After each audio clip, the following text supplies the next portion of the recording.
You're some kind of a witch. Why? Maybe you know how to kill me. It's too late for tears. Damage is done.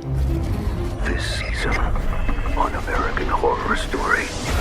I'm sorry I killed your boy Candy, but given your Black Widow status, he was living on borrowed time anyways. I want you to tell me how it is you're still alive after all these years and not some moldering corpse. You know that spell ain't no picnic. Voodoo slave girl who graced us with her black magic. We take the best boy parts and we build the perfect boyfriend. Is this just a joke to you? Let's show that old bitch Fiona what we can do. She done mess with the wrong witch. What are they? Undead slaves of the Voodoo Queen. My time is up, and you are killing me. Bring me their heads. You're savages! Who's the baddest witch in town? American Horror Story Coven. All new episodes every Wednesday at 10, only on FX.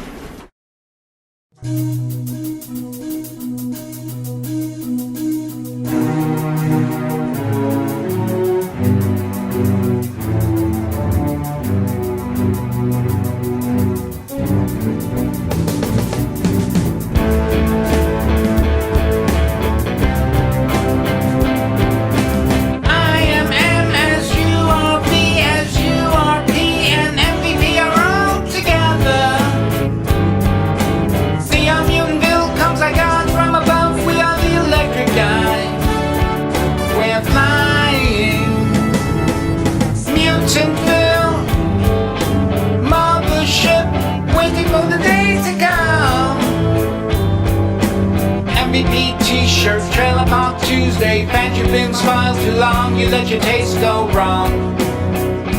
I am Streebo, he is Geo, here comes Pronto, go go kajoo, go go kajoo, go go kajoo, go go kajoo, go go go,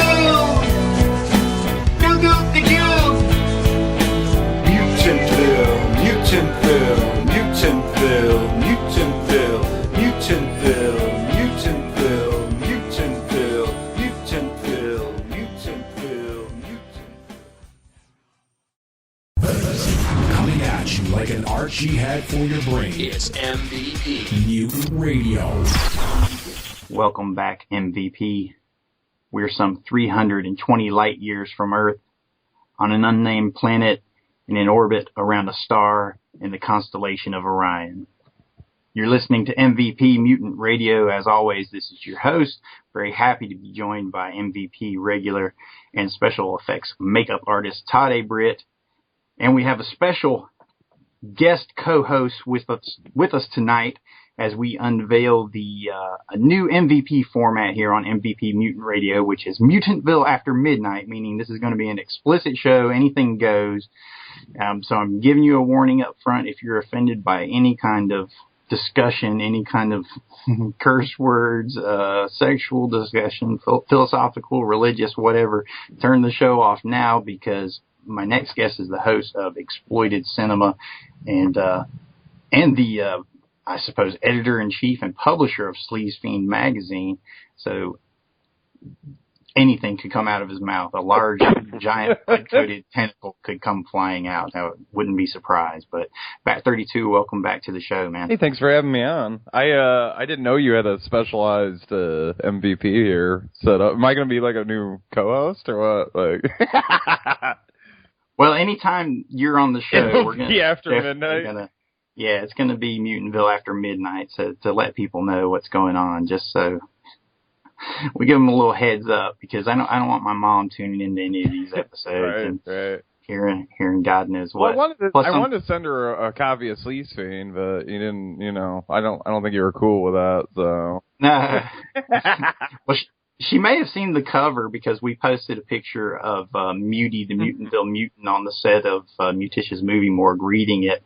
I actually had the caption I put was Muty is studying his lines on the set. Yeah, I seen that. Yeah. And so she might have seen that, but yeah, I hope she doesn't get any closer to it, because Todd, did you get to look at the magazine while we were on set? Which magazine? Sleazefiend magazine, the little black and white one that Muty was looking at. Probably not. Yeah. You might have been doing No, I didn't. makeup. Nope.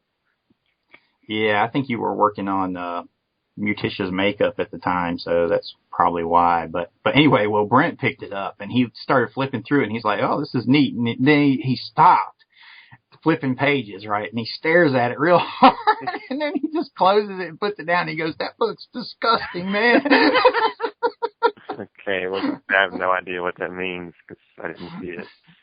Well, I don't even know which page he froze on, but there was something that caught his attention and disgusted him to that point where he set it down. He had to put it down.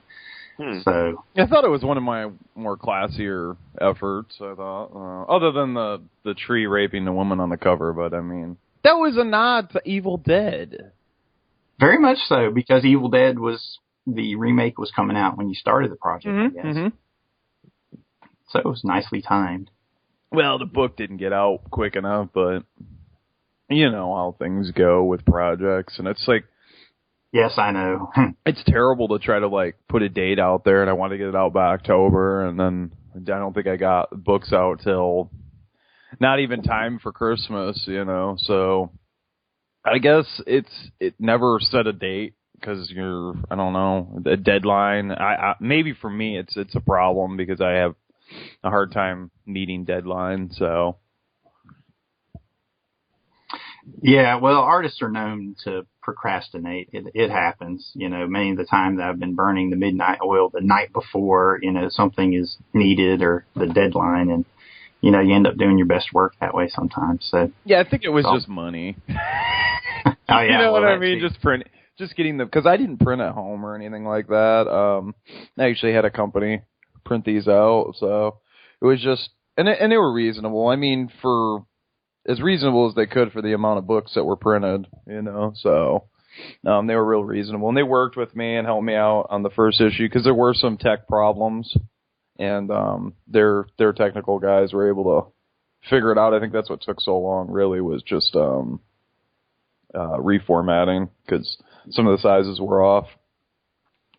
Well, it's a good-looking little magazine. Well, before we get going too far talking about that, we'll come back to Sleazefiend magazine and find out what's going on with exploited cinema and God knows what else. We better let the listeners know what we're going to talk about tonight because we are all here to discuss Season 3 of American Horror Story Coven. Or Coven, dude. Coven. Mm-hmm. Either or. That's our obligatory Mark Portrait. Yeah, I was going to say American movie. Right. Yeah, I didn't even catch that. Todd, you've seen American movie, right? Yes, but I totally didn't catch the homage to that. Yeah. Well, I doubt that's what the producers of American Horror Story Coven were were intending, but yeah, we can see that in there. But anyway, we're going to open the show with our standard spoiler-free discussion for anybody that hasn't seen this season yet, or perhaps you haven't finished watching this season. We're just going to kind of give you a general idea of what it's about and what you can expect to see with each episode. Then we'll come back for the Shatterdome, which will be a full spoiler discussion of American Horror Story. And we're going to talk about some of our favorite moments from the series, you know, our favorite performances, perhaps some of our favorite, you know, what the heck moments, you know, what have you. And perhaps touch on each episode just a bit. And then we'll close out the show with MVP Game, as we always do, where we offer a little bit of artistic advice. And then, just head off into the night. So that's what you have to look forward to tonight as we cruise along on the Mutantville mothership, currently rising up to 65,000 feet and climbing. So who wants to go first talking about American Horror Story Coven? Because Todd A. Britt, when I asked you about it, I was actually surprised that you said you liked it, because here in MVP land, you're infamous for Todd hates everything, yes he does. Todd hates everything, yeah. Todd hates everything, no it's true. Todd hates everything, even you. For hating? Yes, hating everything. Well, I'm one of the odd people who liked the previous season as well, and I, you know, online, you know, with all the the comments, you know, I see that one was not so well received. But it's different. Like it was so, the atmosphere was so abysmal, you know, in Asylum, which of course it was supposed to be. But I eventually got to where I dug that. Whereas the, you know, Coven has a completely different atmosphere, and I love that. I love the New Orleans thing, the architecture. It's, you know, it's completely different. But I do like Coven. I'm going to keep saying Coven better overall than Asylum. But I like both. I didn't see the first season, by the way. Okay, well, I'll go ahead and say that I loved the first season. That totally, I was totally sold from the first episode. The second season I actually didn't finish. I got kind of bored with it. But then I came back to the third season knowing that they're all self-contained, and I've been totally drawn into it. But I know that Bat is a huge fan of Asylum, so. Yeah, I mean, you sold me on this show originally. I don't know if you remember that. Oh, yeah. Well, I wasn't going to throw that out there. Yeah, well, why not? You know, I'd heard, like, I knew some girls that were, like, talking about this, and so I thought it was, like, some fucking True Blood or Vampire Diaries crap, you know? Because anytime women are like, oh, this is great, it's probably a turn. Mm-hmm. So, right. And then you told me, Streebo, that was really good, and then I need to check it out, and I can't remember what you said. I was like, okay. Maybe there was an online, like the first episode was online, so I checked it out, and I didn't have cable at the time, so I had to find a way to see these online, and a lot of them are streaming and stuff like that, so which is convenient. And yeah, I just checked it out, and I loved it. I really loved it, actually. It's probably, at the time, I thought it was one of the better shows. Everybody's always talking about Walking Dead, and I'm like, meh, whatever. That's a bandwagon show, you know, and I don't hear as many people talking about this. So, but yeah, Asylum initially, I kept saying this isn't better than the first season, this isn't better. And then by the end of it, yeah, I was sold on it. I still think it's better than season 3, but I mean, season 3 is good, but yes, Asylum was really well done. So a lot of people said, oh, well, it's just regurgitated bullshit, and the whole thing with the Nazi scientists and yada, yada, yada has been done. And there's so many TV shows doing that now, right? Right. Well, you know, a lot of people said that, like, yeah, it's kind of like borrowing from At Pupil or something like that. And of course, there's real stories of, like, what is it, Project Paperclip with the Nazis coming over here and heading NASA. Oh yeah, so yeah. There is realism there, but that show, like, what people fail to understand is, yes, a lot of the stuff was done before in other shows or movies or whatever. But that was a big melting pot where everything came together and took all these, is very like exploitation, which to me exploitation is like a bag full of treats. You know what I mean? It's not just, oh, this is a rape and revenge film. No, this has got horror, this has got fantasy, this has got sci-fi. You know what I mean? And that's really what season 2 had, I thought, so. Never did get to recap that with you, Streebo. You didn't finish it up, or? I don't think so. No. Okay. Yeah. Did you have something to add to that, Todd? Yeah. Like, people have to accept that pretty much nothing is original, and Streebo and I, you know, talk about this often. Nothing's original, so go ahead and accept that. So, if you take a bunch of influences, like everybody does, and you mash them all together like they did in Asylum, then what you come up with is close enough to original, in my opinion. And there aren't any other TV shows doing what they're doing. So I don't know how anybody can even pretend to argue that point that it's not original or whatever. Right. Yeah, I feel you there. Well, Bat, I think what I said to you was, you got to watch this show. It's really, really sleazy. Yeah. Which it does have some sleazy moments. I thought, well, you just telling me that was good and then it was worth my time and it wasn't just like a chick show was enough for me to check it out, though. Because I thought it might be, like I said, another Vampire Diaries or some shit like that, so.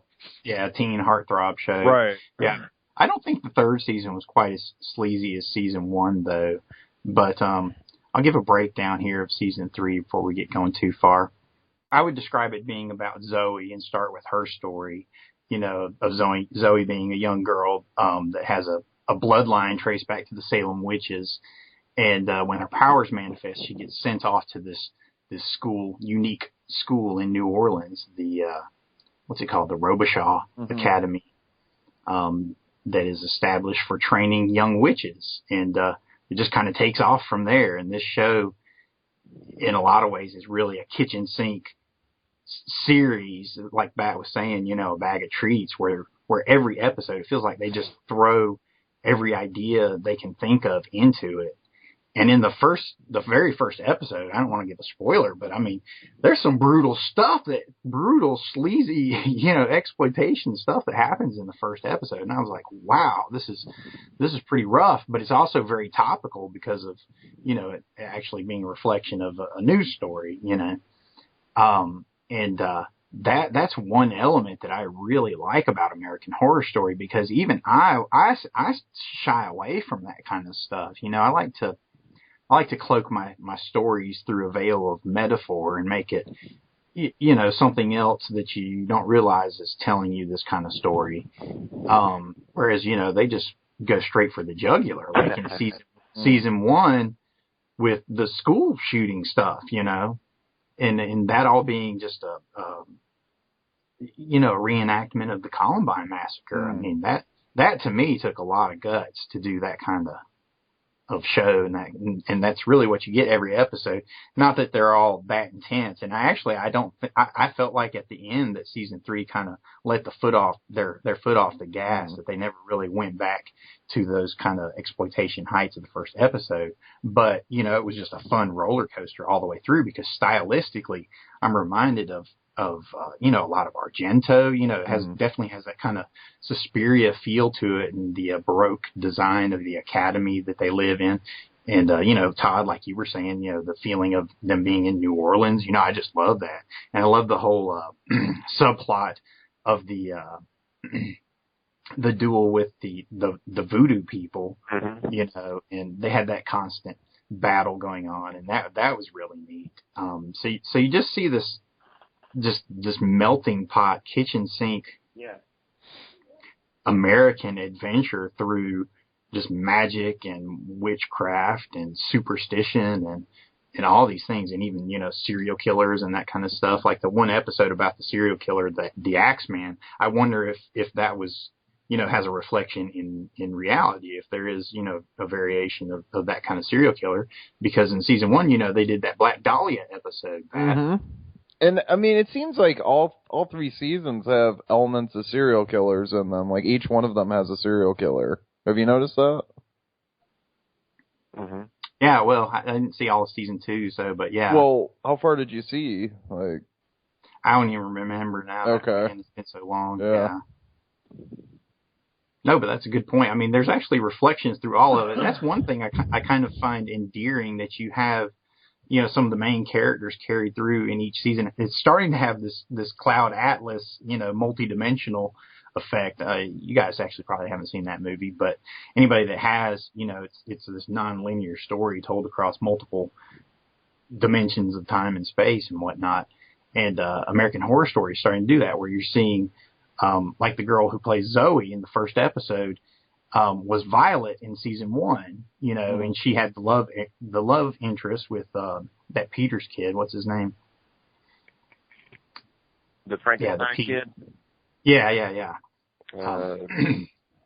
His name's something Peters. Evan Peters. Yeah. He's the heartthrob. Yeah, and she's always having a relationship, a love story with him. So, you're seeing this kind of the same motif played out across. I gotta say, different aspects of time and space. Just, I'm not to interrupt it, I'm sorry, but that actor, though, I gotta say, like, you know, first season he plays like a teenager, right? And then right. second season he's playing kind of an adult. And this guy is a hell of an actor because he can, like, for the second season, like, I totally forgot that he was this teenager from the first season. Even though, like, and maybe they threw some makeup on him or something, because I know throughout, and did you catch all that season, Todd? Well, I didn't see season 1, but yeah, I saw all of season 2. Well, like, he does age, like, later on in the show, if you remember, and stuff like that, but maybe they did put some makeup on him throughout the production. And I kept asking myself, like, is he really older and they make him look younger on the show? Because, like, now, again, with season 3, he's playing, like, a college kid kind of thing, right? Mm-hmm. Right. So, like, yeah, he really pulls it off because, like, for season 2, he's playing somebody, like, older, like, I would imagine, you know, mid to late 20s, wouldn't it be? Like, something like that. He's married and whatnot, so I just thought he was a really good actor. I think I liked seeing him come back, and he's now come back. I thought he was great in season 1. Yeah, he was great in season 1, and, like, just this whole being able to pull off that, like, playing a younger character, like an older character, like, he seems to be able to do it, you know, so he's versatile. Yeah, the kid's good. I don't know where they found him, but he's pretty amazing, and he's been in all 3 seasons, which is nice. So yeah, along with Jessica Lange, who's been in all 3 seasons. Now, is she the only other actor that's been in all 3? I think so. The one gal, the one that she played the maid. She's been in all 3. The older lady. Okay. Yeah. Frances Conroy. Yeah, that's what she had orange hair, and this season was playing. I don't remember what her character was. She was playing Myrtle Snow, one of the council members. Yeah, and she played the older maid in season 1. But I wanted to see the younger maid. Man, that lady, woo, that girl was hot. She was. I know she was doing some conventions or something. But you say you want to see her come back and stuff for, like, the TV show, or? Yes. Yes. Nice action. She needs to return. Yes, she was the best thing about season 1, man. Todd, you have to check it out just for her, man. That was great. Like, the whole, that was, like, I've never seen that done in any. That might have been in, like, a book, or that sounds like something that might have come out of a book. That concept that they were doing, right. Because that's what hooked me was that thing right there. That whole effect with the older, younger versions. Like, that's what caught my eye, I'll be honest with you, with this show. So I was kind of disappointed. I remember I talked to you, Streebo, about it, because I seen they were selling the house from season 1 at the end. Because I think you got me on board, like, halfway through the season, and then I caught up to, like, the season finale. But yeah, I was reading online they're selling the house, and I'm like, well, that means that it's not the same story, it's on a sequel. And you're like, yeah, they're going to do something different each time. And I was kind of like, I don't know if that's a good idea, but it seems to have worked, so. Yeah, I love it just because of that. And they take so many risks. They really try to break away from tropes in every season. When you think something's going to go one way, it winds up going the other way.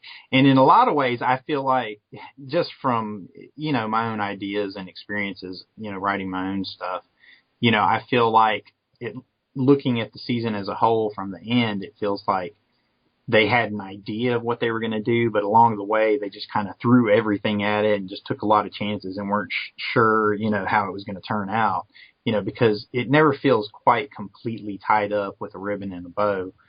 I agree.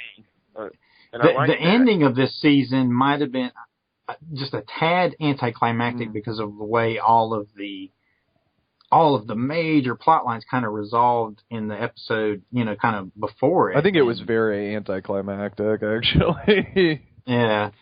So we'll get into that in the Shatterdome, but what were you going to say, Todd? I didn't mean to cut you off. Yeah, what you were saying, it's a big mishmash, and they threw everything. The word that keeps coming to my mind is fun. Like, they made it fun to watch, and there's Frankenstein character. There's the axe murderer. There's they had a zombie episode. Just a bunch of fun horror stuff. So yeah, and there's some definite Italian homages too. I didn't mean to cut you off, but okay. The girl when she had her eyes burned, right? Totally the Beyond. It's totally the blind girl from the Beyond, which also takes place in New Orleans. I can't. Some critics might find fault with that, but I can't. If I'm watching it, if I'm looking forward to watching it, which is one of the few series, that was the case, and it's interesting and engaging, then that's all that matters to me. I don't care if it all ties together and makes complete, perfect sense. I don't think they're even going for that. I agree. It's the experience and just the pure insanity and chutzpah of it all. I'm going to try to say this without sounding sexist or homophobic or whatever, but from what I understand, the show is produced by two gay guys, and I love that it has that sensibility to it because it has some of the best visual style on TV. I love the photography of the show. I love the compositions. I love the setting, that whole Deep South.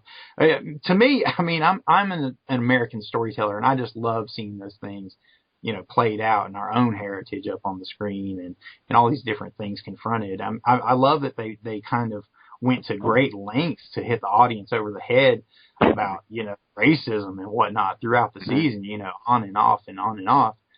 And they made it, Kathy Bates is just hilarious in every scene she's in. I was laughing out loud. I watch it by myself. Obviously, I'm not going to allow my folks to see this. So I do watch it by myself and just laughing out loud. Yeah, she was amazing as Madame LaLaurie. Mm-hmm. But so was Angela Bassett as Marie Laveau, the voodoo priestess or goddess. Actually, she was immortal at one point. But I also love that at one point in the season that Papa Getty shows up. Papa Legba, as they call him in this, but he's a popular. I mean, he's one of the main voodoo Loas that they pray to get power from, and they meet him just like that. So to me, I really enjoyed watching those episodes play out. And I expected that character to have more significance at the end. I thought the plot lines should have kind of wound up then, but that's just me. But anyway, Todd, you haven't seen the last episode yet, so watch the last episode. Yeah. You haven't? Oh, okay. Mm-hmm. It's.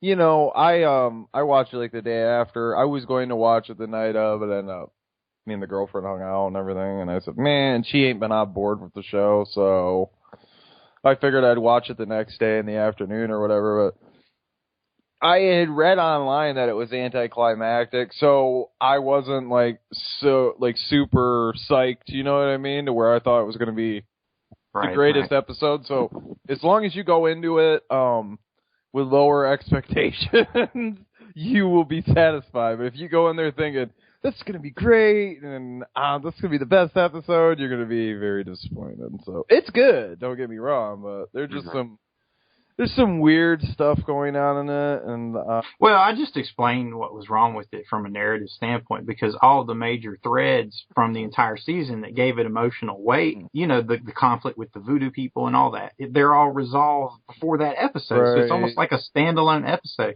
You could have had that episode as episode one, and it wouldn't have changed the entire season. And that's the problem from a script standpoint. But, in my humble opinion, but what the heck do I know? But as far as being critical of it, there's lots of things I like about it, especially the cast. But but as far as just if I had to think of one little thing that might bother me, it would be the fact that all the witches have telekinesis. They're like. And they wouldn't all have that. And they're so powerful. They're all too powerful. And wouldn't it be better? The world. One had telekinesis, another had another ability. That's more believable, you know. And that's the way the first few episodes, I kind of thought they were going to go in that direction. Each character would have specific powers, but no, they all have telekinesis, and it's almost seemed like they could all raise the dead at, you know, one time or another. Well, can I approach that from my perspective? You know, because I'm an old school, you know, horror, fantasy, and science fiction geek, so I think about all that stuff too. Now, if you look at them at the beginning of the season, they do each have their own individual power, right? Yeah. Zoe has her power, which she finds out about at the very beginning of the show, and she's the only one that ever seems to do that. You know, and each one of the girls has their own little power, right. But they are at an academy where they're supposed to be learning, and as the season goes on, it's only natural that they would have, you know, that they would practice telekinesis, that they could do pyrokinesis, that they could do telemetry and all that stuff. So it works for me. It works in my mind anyway, in that fashion, because at the end, that's the big thing, is who's the supreme, you know. That's kind of the fun aspect of the art, because you start out at the beginning of the season and you're trying to find out who the supreme is because you don't know who the current one is. And then the second half of the season, you're trying to find out who the next one is going to be. And that's just what makes it a fun ride all the way through.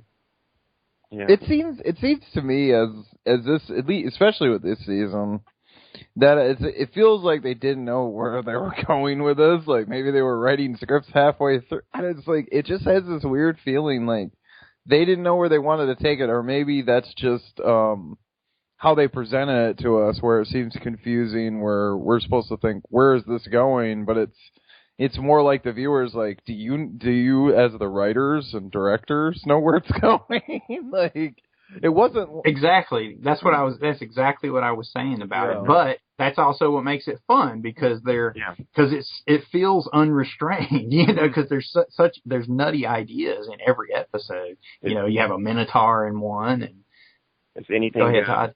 Anything goes, and that's what I like about it. Yeah, right on. But it's got, from a filmmaking standpoint, just from a film lover's eye, you know, just the gorgeous settings, great costumes, amazing performances from the cast, all the way from Jessica Lange as Fiona Good to just across the board. Kathy Bates as Delphine, Angela Bassett as what's the voodoo lady's name? Marie Laveau. I mean, they had some phenomenal scenes. There are going to be some Emmy nominations and wins possibly handed out from this show. But they're all so fun. Plus, it had a special guest appearance from Stevie Nicks playing herself. The Stevie Nicks was really fun. Two episodes, wasn't it? Right? Yes, 2 episodes no less, because she comes back for the final episode. So that was cool. Yeah, I really like that touch. And like I said about the voodoo and all that stuff, because that's very authentic, you know, the way they recreated all that stuff. I mean, go ahead. I'm sorry. I think Angela Bassett really is immortal. I mean, she looks the same now as she did when I first saw her in Critters 2. Was she in Critters 2? yeah, I think that was her big break. Wow, I don't even remember. I don't know if it was literally her first movie, but it was definitely one of the first. Nude scene, no less. Shower scene. Well done, Todd. You should write an article for the next edition of Sleazefiend magazine about Angela Bassett nude in Critters 2. Okay. I forgot about that, actually. You need to pull that DVD out tonight and watch it. Mm-hmm. Yes, Marie Laveau in all her glory. Phenomenal actress. Well, I just dig it. I dig the no-holds-barred sensibility behind it, but also I appreciate the technical aspects to it. And I just think it's probably, it is the most stylish horror-themed show on the air. I mean, I've watched some of stuff like Hannibal, and that looks good too, but you know, a lot of the other shows, they just have that kind of straightforward storytelling. The other one that's big is, Bates Motel. You know, I'm going to be honest with you. No offense. If you guys like it, like, that's cool. But, like, I watched first 5 episodes and was like, and it kind of interested me with the girls being used for, like, whatever, sex slavery or whatever. But then and that finding the journal and stuff in the first season. Then after that, I was like, "The fuck is this? It's just why would I want to watch this when I could watch the movies, or I could watch Psycho 4 where it tells all the backstory? Like this isn't bringing anything new. It's just trying to capitalize on the name." So I didn't give it a chance. Yeah. I watched 15 minutes of the first episode, and I said, this is enough. I don't need to go any further with it, because I know there aren't going to be any Minotaurs or voodoo Loans or anything like that, And that's the kind of crazy stuff that I like. The format that bores me the most, and it is the most common with any TV show, not just sci-fi or horror, is the whole buddy cop thing. That's so Play-Doh. Sleepy Hollow. Sleepy Hollow is yet another one where you have the one regular cop and then the new sidekick where there's an alien or some guy from the resurrected from the past, and you got to explore the new world, and the alienation thing. It's just so old. I don't want to see any more cops, not in real life and not on TV. That would make a great MVP bumper sticker, Todd. Which we're gonna have to merchandise that. No comment. You may be onto something. Yeah, well, it's good stuff. So if our listeners haven't seen it, I highly recommend that you check it out for just a plethora of reasons. If I was going to run down something like drive-in totals, if you aren't even convinced, I mean, I don't even know where to begin, because there are multiple stabbings. People are dismembered. People are tortured in medieval torture devices. I mean, people are immolated, burned alive, throughout the course of the season. People have their eyeballs scooped out. I mean, yeah, there's eye gouging, eye scooping. Oh yeah. Shotgun blast to various parts of the body. I think I remember there was you could almost see a tit too. I can't remember what scene, but it was definitely side boob, like borderline. Yes. If you look close enough, there was definitely a nipple. So yes. They're really, this show, I gotta hand it to them. They're really trying to put as much as they can on like regular TV, see what they can get away with. Because technically, it's really, like, with effects in these pay channels, like even Sci-Fi Channel or anything like that, that's their decision, because it is a pay channel. It's their decision if they want to run nudity. They could. They just don't, because then they know probably cable companies and satellite companies will drop them, and people will tune out, and it'll be harder to push family-oriented stuff, but, whatever. I'm always surprised on some of these shows when they say the word shit, and they don't overdo it on any of these shows. So when they do use it, I'm like, oh wow, that's cool. That's it's refreshing. Yeah. Yeah. Yes, very good point there, Todd. Drive-in totals, was that even all of them? There's a Minotaur in it. I mean, people are beheaded, drowned. Well, not only is there a Minotaur, but the Minotaur actually rapes somebody. So. Yes, so there's Minotaur rape. There's also incest. There's multiple instances of incest.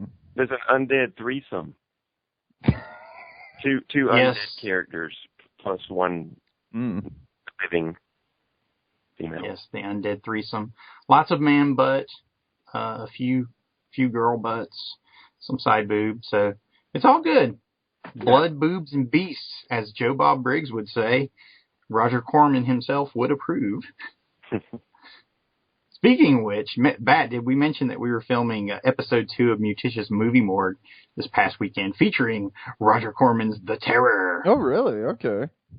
That's awesome.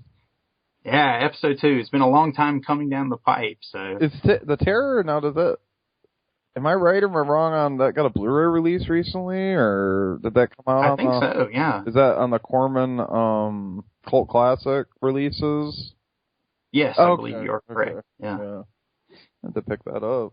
So is that what you like? Do you guys actually watch the movie while you're filming, or is it playing in the background, or? No, we don't watch it while we're filming. Okay. We just film from the script. I'm wondering just for like references or whatever, Like, I think I've watched the first movie more, but I don't know if you're doing it where, like, she's talking about scenes from the movie or recaps or anything like that. No. Yeah, you just have to revisit it. She doesn't talk too much about anything specifically in the movie. It's kind of about the filmmakers or the impact of the movie or whatever. You know, because in episode 1, it was about George Romero and Night of the Living Dead. You know, so she talks about Romero's career, and she talks about people constantly remaking Night of the Living Dead and calling it tribute or homage. And she goes on to say, well, listen, if you want to pay it tribute, then make something new and leave it alone. She actually said, and leave the dead in peace. And it's funny because I wrote that script and we filmed it before the whole plethora of Night of the Living Dead remakes were launched in like 2011 and 2012. Right. It was very topical at the time, I suppose. But you know, episode 2, you know, we wanted to go with something Roger Corman. You know, it gives me a chance to talk about him and have fun with it. But really, the show is about the making of the show because they have all these antics, these crazy antics going on. You know, Todd plays Crazy Todd, the effects guy. It's not too much of a stretch from your normal self, though. Right. Todd, I'd have to admit. So is this like Mystery Science Theater-ish? No. Okay. No, I was going to say it's not like that. Okay. That's kind of what you were implying with the whole watching it as we're doing it. So it's more like, I don't know, more like an Elvira thing. Yeah, it's a horror host show. I mean, surely you've seen, Elvira or Joe Bob Briggs, you know, Monster Vision. Yeah, for sure. I grew up on Monster Vision, most definitely. Yeah, you know, you just introduce the movie and... Go ahead, Todd. I was saying it's just sketches and some trivia in between, you know, where commercial breaks would be, I suppose. Yeah, that kind of stuff. So it's kind of about the making of the show. So it's fun. It's good times. You know, it's got Mutisha. It's got Mutantville Martina. This episode we added an extra female, so that's always good, with Cinder, the movie model. And Muty, the beer-swilling mutant. Everybody seems to be a fan of Muty, who seems to be a fan of Sleazefiend magazine, so it all comes full circle. Awesome. Bat 32 from Exploited Cinema. And Todd A. Britt, special co-pilot on the Mutantville mothership. Are you going to stick around for the Shatterdome and talk spoilers on Season 3? No. No. I'm ready to cut out anyway. He's like, I'm done with this shit. I've got better things to do here, like sleep. Right on. Well, if any of our mutant listeners out there want to meet Todd A. Britt, special makeup effects illusionist, you will be putting in an appearance at the Mad Monster Party this March. Yeah, I'll be there the whole time, all over the place. I'll be at the table a good amount of time. You know, maybe I'll have a couple of things to sell. I would like to have like a couple of horror-related statuettes. I got one, a Lovecraft kind of old one creature. Like a bust? Is it a bust? Yeah. Well, no, this is a full. This is the full. Well, no, it's not full, but it's more than a bust. It's about 18 inches tall, I think, or maybe it's. Yeah, but it might qualify as a bust, though. I mean, but it's But I wanted to sculpt a zombie bust and get that cast. But I'm working on actually 2 other projects right now, so I don't know if that'll happen. But either way, I'll be there with my portfolio that I absolutely need to finish. And it'll be fun. All right, right on. Well, with that, we will bid you adieu, good sir. If anybody wants to find Todd, you can find him on Facebook at Megatodd. If you want to find Bat32, he's at exploitedcinemaplanet.com. And, of course, this is Streebo. You can find me at mutantville.com. You're listening to MVP Mutant Radio. We'll be back with the Shatterdome right after these words. Do you remember your first time?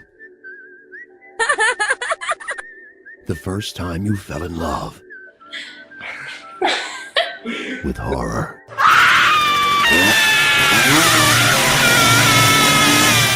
science fiction,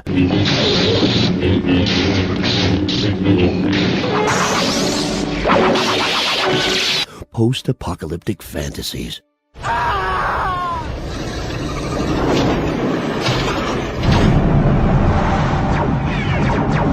MVP Mutant Radio will help you rediscover your inner fan again as we talk you through the latest and greatest theatrical releases in horror. You are all going to die tonight.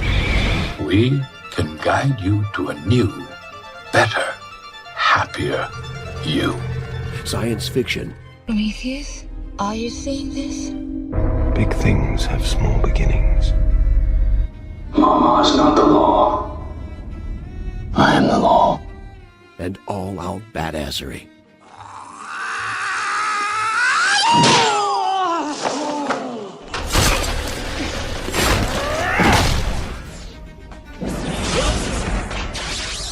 We'll bring you interviews with independent filmmaking masterminds, as well as specials like Murder by Music and the Drunken New Year's Eve Mega Show. Listen online at www.mutantville.com or subscribe on iTunes. If you're a man, you don't cry about it. You take life, the ups and downs. If you're a real man, you never go down, you just stay up. The Mutantville players are ready to lead the art jihad against haterism and the forces of fandom.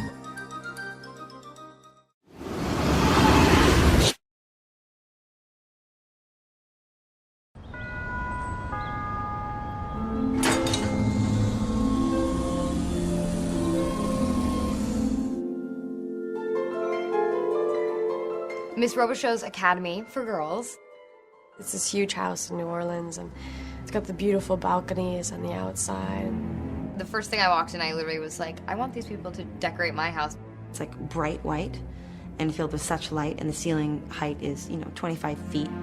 It's like big chandeliers and these huge oil paintings on the wall and this grand staircase. It gives it such a sense of place and authenticity. There feels like an enormous sense of history in it because it's just so authentically made. Hey Jeeves, can I get some iceberg lettuce with a side of blue cheese? It's an elegant, stately mansion. I think it's 1820s. It feels very well appointed, very clean. You'd never know that terrible things were happening here. It's not dark like the asylum, which is nice. It's bringing a slightly different tone to this season.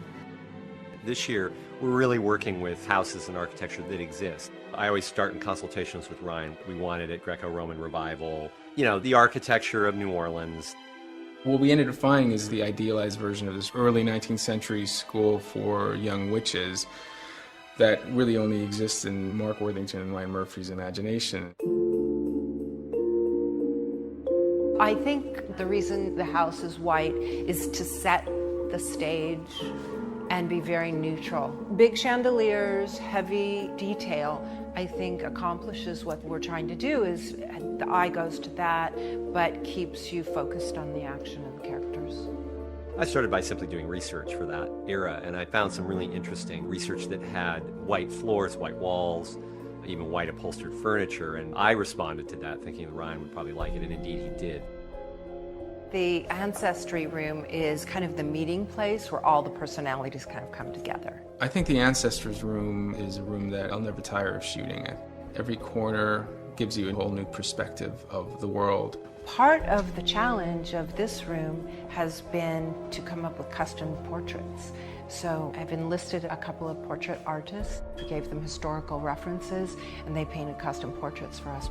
I think it's eerie the way those old portraits usually are that you think follow you with their eyes at night. And my favorite thing is when you walk in the front door of the academy and you just walk in the hallway and you see the steps right there, and it kind of looks like angel wings. It's kind of creepy, but in a sweet way. That stair hall is really beautiful. It's a very formal, classic stairway with it's a single run that divides into two on a curve, and the two curved pieces are literally floating off the wall. So the whole thing has this sort of lightness that's almost kind of lighter than air.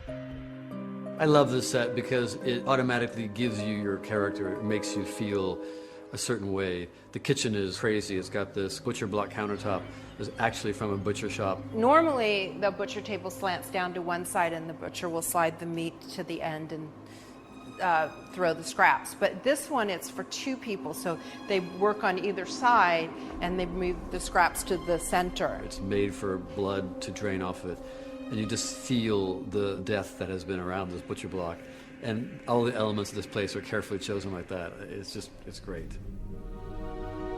Somehow the set feels like it has a history, like it's been here forever, like it's been lived in. It tells a story. Every corner has a detail that is important, and I think every space feels like it's been lived in by the actresses who embody it. And to have such a new set be built so quickly and have such a personal touch and history to it, I think is a real achievement. Where are you going? Out, don't wait up. I have half a mind to enchant the locks after you leave. Don't make me drop a house on you.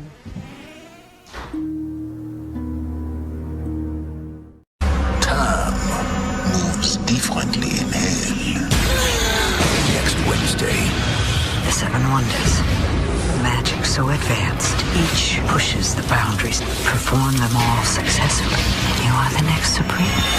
The hour that leads to the season finale. I'm the next Supreme. You will perform, or you will die trying. You must pay for what you've done! American Horror Story Coven, all new, next Wednesday at 10, only on FX. Now, you know how powerful the devil is, and if you cross him, he's gonna be mad as hell.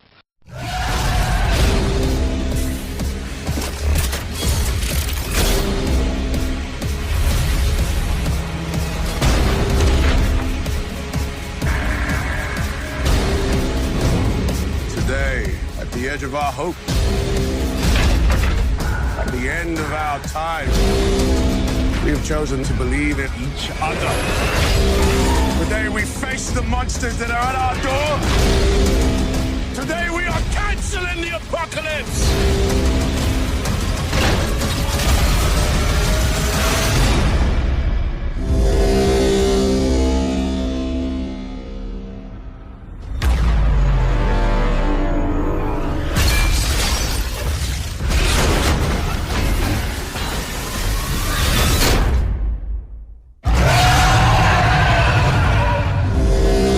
So it's impossible at this time to know how many unaffected people are left. If for any reason you are one of us who hasn't become infected, take shelter immediately. Do not trust any friends or family members. I repeat, do not trust friends. Welcome to the Shatterdome, my faithful mutants. You're listening to the American Horror Story Coven episode of MVP Mutant Radio. You're currently cruising in the Mutantville mothership at 85,000 feet and climbing into the purple stratosphere. This is your captain, Streebo, speaking. I'm very glad to be joined by our special guest, Bat 32 from Exploited Cinema and recently Sleazefiend magazine as well. So, how you guys doing? We're doing well tonight. Glad to see a good purveyor of filth such as yourself in the house. Though all are welcome in the land of MVP. Well, I appreciate that.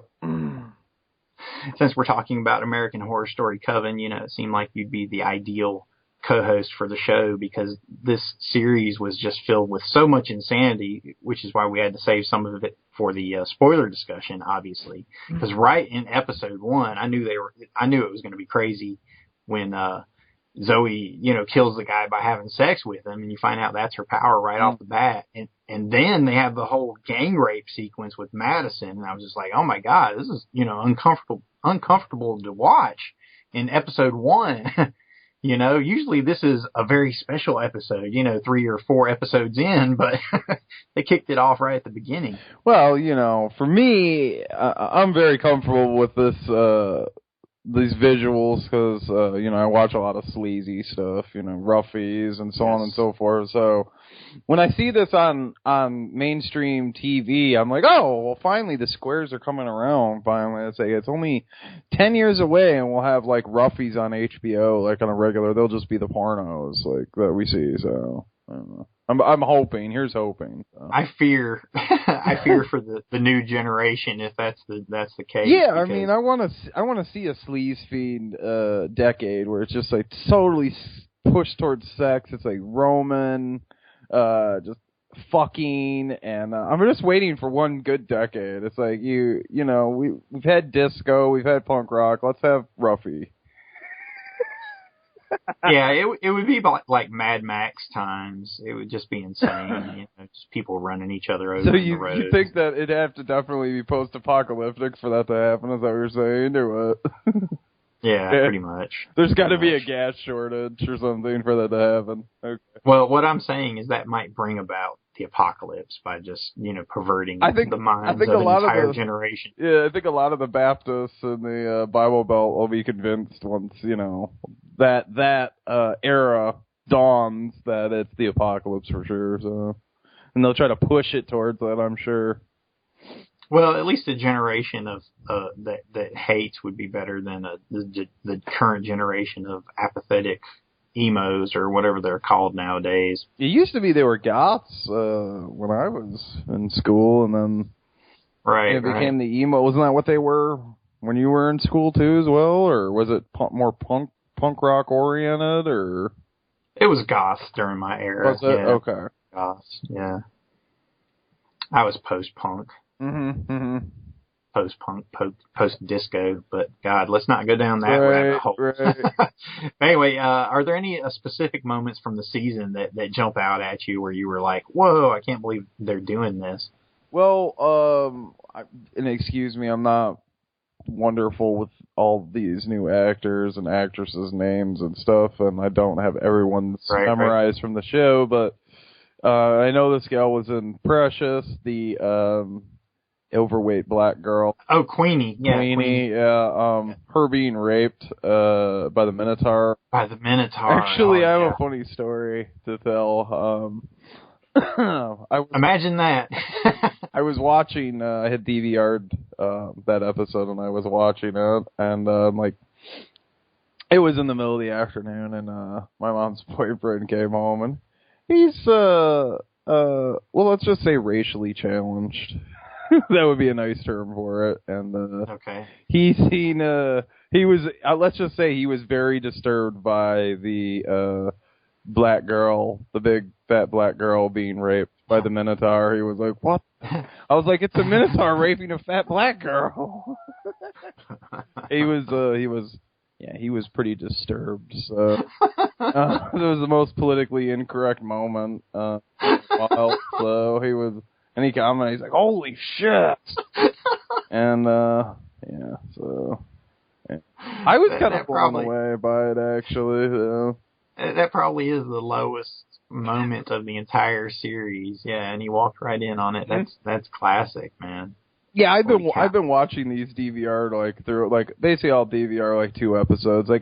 The first, when it first aired, what was it, in October, wasn't it? That it first dropped? Yeah, it starts in October, yeah. Well, I know last year, I think it started in September or whatever, and I didn't actually watch that season until way later, but this one I waited till after Christmas, but I had my, little Christmas break from work, because we fucking laid us off for 2 weeks, so, the holidays, basically, leading up to the holidays, I had stuff to do, and actually I had money in my pocket. Let's be truthful here, Bat. I had money in my pocket, so the other half of the break I was broke, so I sat and watched American Horror Story, and I had DVR'd all of them up till then, so just kind of sat and took them all in, yeah. So I liked that better. I don't know about you with this show, or these types of shows, but I like to sit down and watch 2 episodes in one go. I like to do that too. But there is a certain joy to the serial narrative, and American Horror Story does that well, where they leave you at the end of an episode, usually with somebody being killed or seemingly being, beheaded or what have you. And, it leaves you at the end of the episode and leaves you guessing, and you don't find out till you come back for the new episode, whether they were really dead or not. I don't think they're terrible cliffhangers, though, because sometimes I'll have, 2 episodes in there, and I'll be like, yeah, I could wait. I'll watch another one tomorrow. You know what I mean? I can actually walk away from it feeling really full. So that's another thing with their episodes. I think they're extremely filling. And not only that, but they're not too cliffhanger-ish to where, it bothers you. Dexter used to do that kind of shit where I'd be like, what the fuck? And then I'd be pissed off about it, so I would just I wouldn't watch it for like 2 weeks, and then so I could have 2 episodes, because it's just weird how they. That's funny. Yeah. But this show's not that bad. You know, it's not like that bad for me. The first season was, though, but I think I watched that right around the end. I think you kind of turned me onto that show, so. Yeah, I think it was about midway, because as soon as I watched it, I knew you would dig it, and I was like, you gotta start watching this, you know. I just started trying to drive that point home. Yeah. Well, I tell you what, let me run over some of the synopses for a few of the episodes, and we'll see if it sparks any memories here. We talked about episode 1. Well, in episode 2, they decided to bring back the boyfriend from the dead. I don't remember much else from that one. When did they have the Minotaur? Is that in episode 1 where they had Angela Bassett as the voodoo chick, Marie Laveau? I don't think that was introduced, so, you know, it's been a while. That's why I said when we were going to do this, I was like, I took no notes, you know, and I kind of watched these in, like, 2 episode goes. Chunks. Yeah, Right, so I don't right. remember. They're blurring together, you know what I mean? Yeah, well, no problem. They do that. Plus, they're such a roller coaster pace in the whole thing. Right. You know, it's kind of discern one from the other.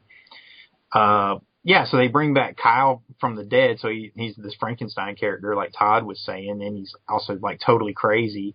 And that's when they bring in one of the incest elements. Yeah, I'm glad they killed that, though, because I forgot about that. Now that you bring that up, I had forgotten about that. But that one, when they take him home to his mom, and his mom. Yeah, and his mom. And his mom's like, "Oh," it was obvious that Damn, he had baby. a larger member. Damn, baby, you got all good parts now. I want a piece of that pie. No, that was fucking disturbing, and I'm gonna be honest with you. After I probably watched episode 1 and 2 like back to back. And I think after that episode, I was like, my stomach hurt. I was like, it's time to take a break from this show. Like, 'cause last season did that to me, too. I can't remember what scene it was, but it gave me, one episode gave me that, like, stomach. I'm like, damn, this is good. Like, it's good, but, you know, you want to put it on the back burner for a second, too. Like, You're Mr. Sleazefiend. You can't get creeped I know, out by well, little incest. that was fucking weird, though, man. It was not like some fucking cheesy 70s porno where it's like, oh, you're my son, yeah, you're my mom, but like you can totally tell that they're not related. That was one of those weird things where it was like, this could be his mom. She is white trash enough that like, that's right. That's another thing. He's got like Letterman jacket on and shit. Like, what's he play football or whatever? And then like you think like he lives a little bit better. He comes home to like white trash mom. Like I'm like, ugh. And his mom's just been. You pretty much assume she's been systematically molesting him his entire life. Yeah, pretty Which much. is It's disturbing. Yeah, why my stomach hurt, because I thought about that. Like, they don't even have to show you that detail, as it's layered in because the performances are so well done, you know? Yeah. And it's extra disturbing because of the Frankenstein element, because they rebuilt his body with all the, you know, quote unquote best parts from all the dead kids that were there, and supposedly gave him a bigger penis, you know, which his mom reacts to. So it's just like extra disturbing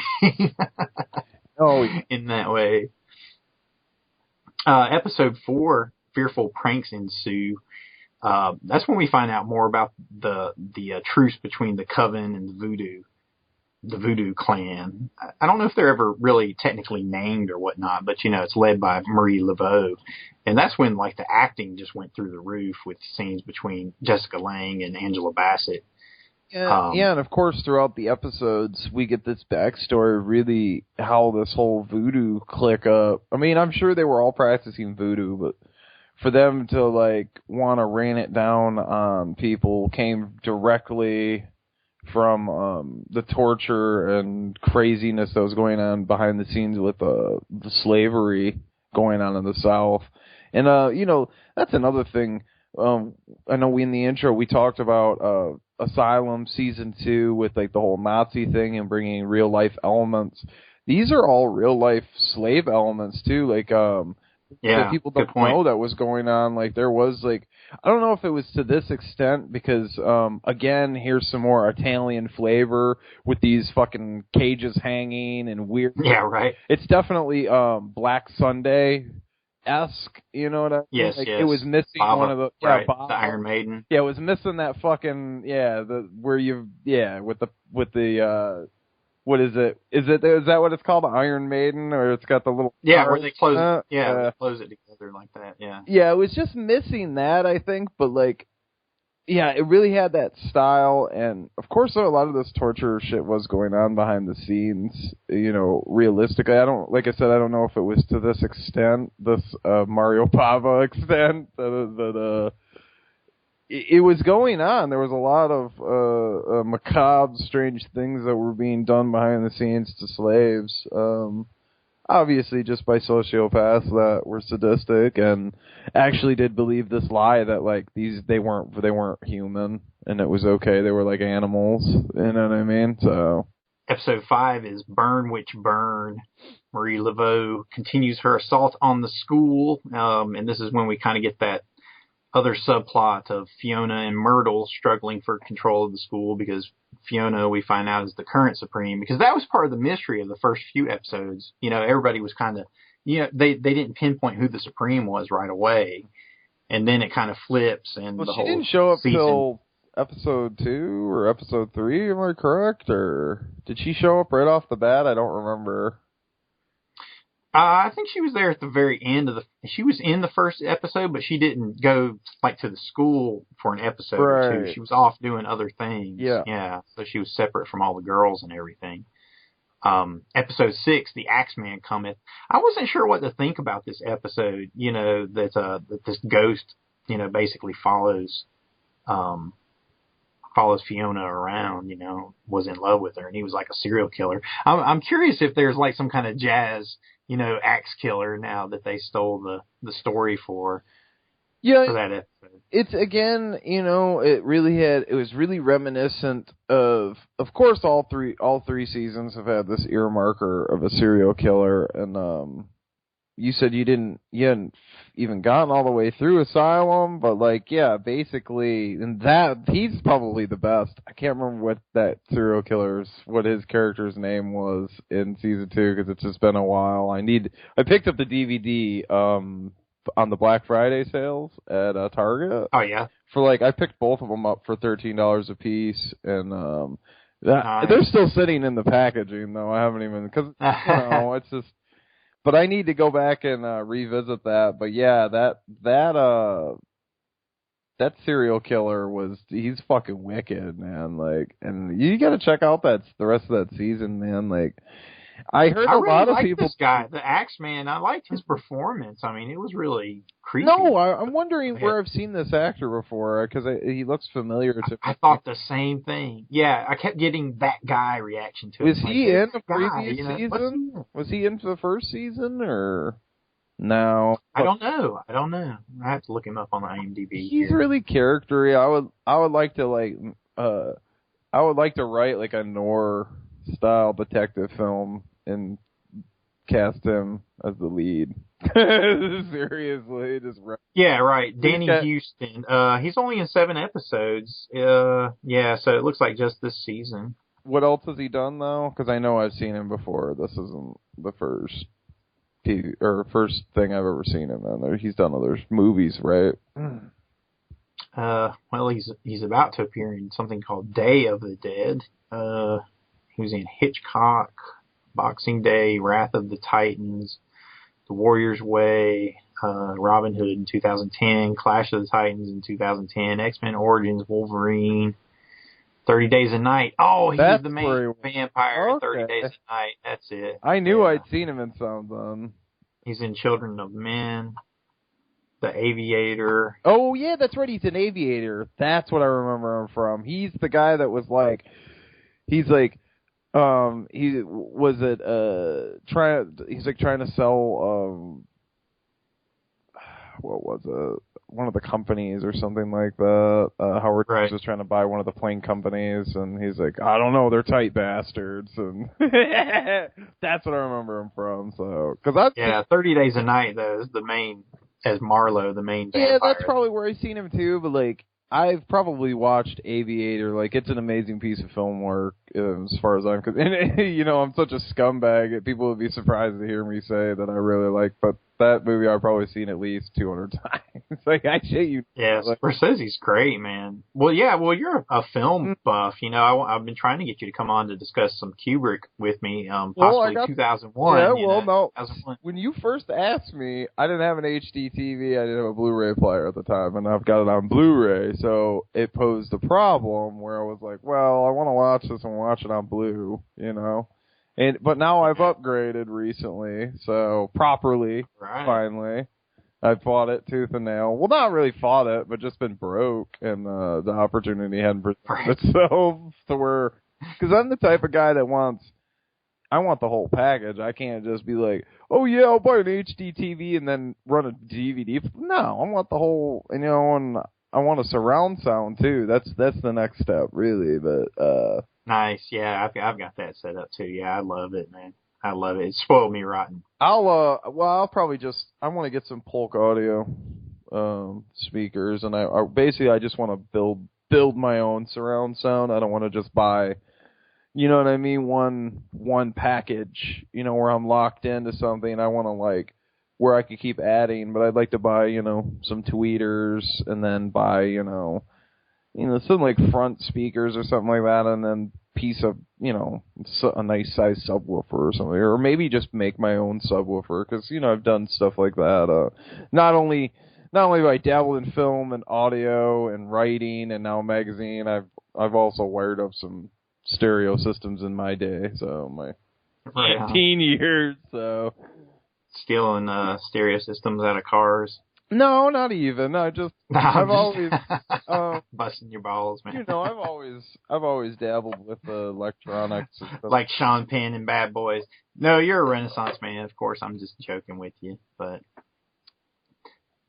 episode 7, Fiona enters a love affair while Queenie goes out with Delphine. I thought the relationship between Queenie, the big fat black girl, as you so affectionately called her earlier, that's so politically incorrect. Yes. Yeah. Well, it is Mutantville after midnight, so it is allowed, as long as you're the one saying it. But I enjoyed the relationship between Queenie and Delphine LaLaurie. So it was interesting. You know, it got a little heavy-handed at times, but it was cool. I like that a show, you know, tries to put some kind of political subtext in there. You know, let's say some things about racism. Let's show some of these true, real atrocities, you know, that slaves were, these implements of torture that were used against slaves, you know, so I'm glad they had the balls to do it. Episode 8, The Sacred Talking. Cordelia and the girls try to stop Fiona while Marie puts an end to her rivalry with Delphine. I'm sorry, go ahead. No, I just said, yeah, I mean, I was just agreeing with you on everything, so with the whole racism, and, I don't think it was really, I think they really got to the heart of, like, why people wanted to own slaves, though.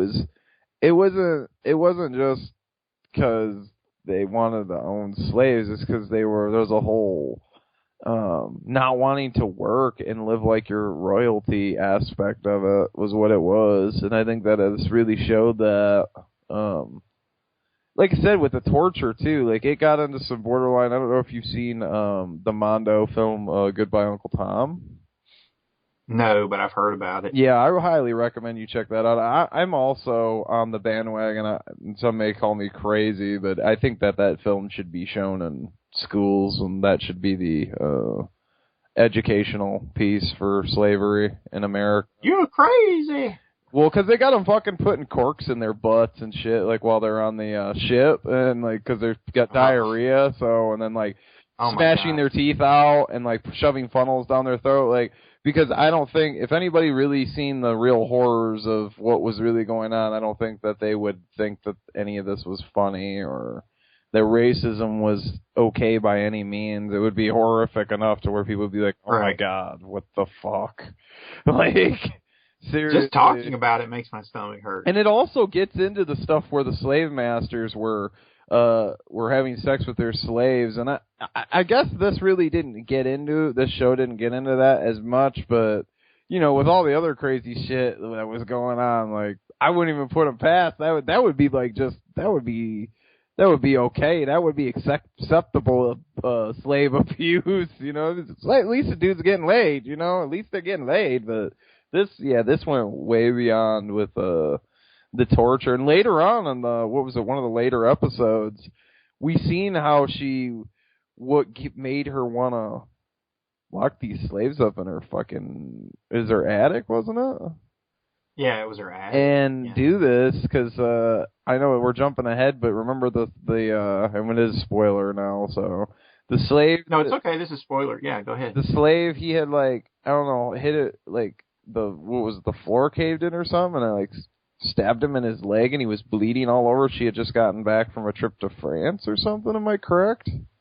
Yeah, and she puts her hand in his blood, and I got that she was getting her immortality from that, from drinking the blood or bathing in it or whatever. No, that's not what it was from. It was what was it? The voodoo queen there had slipped her some kind of potion or whatever to make her so she could basically bury her alive.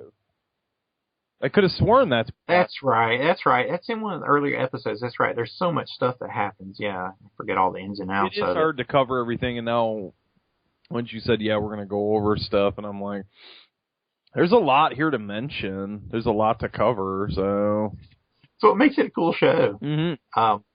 Episode 9, after learning who blinded Cordelia, Fiona tries to seek an alliance with Marie. Yeah.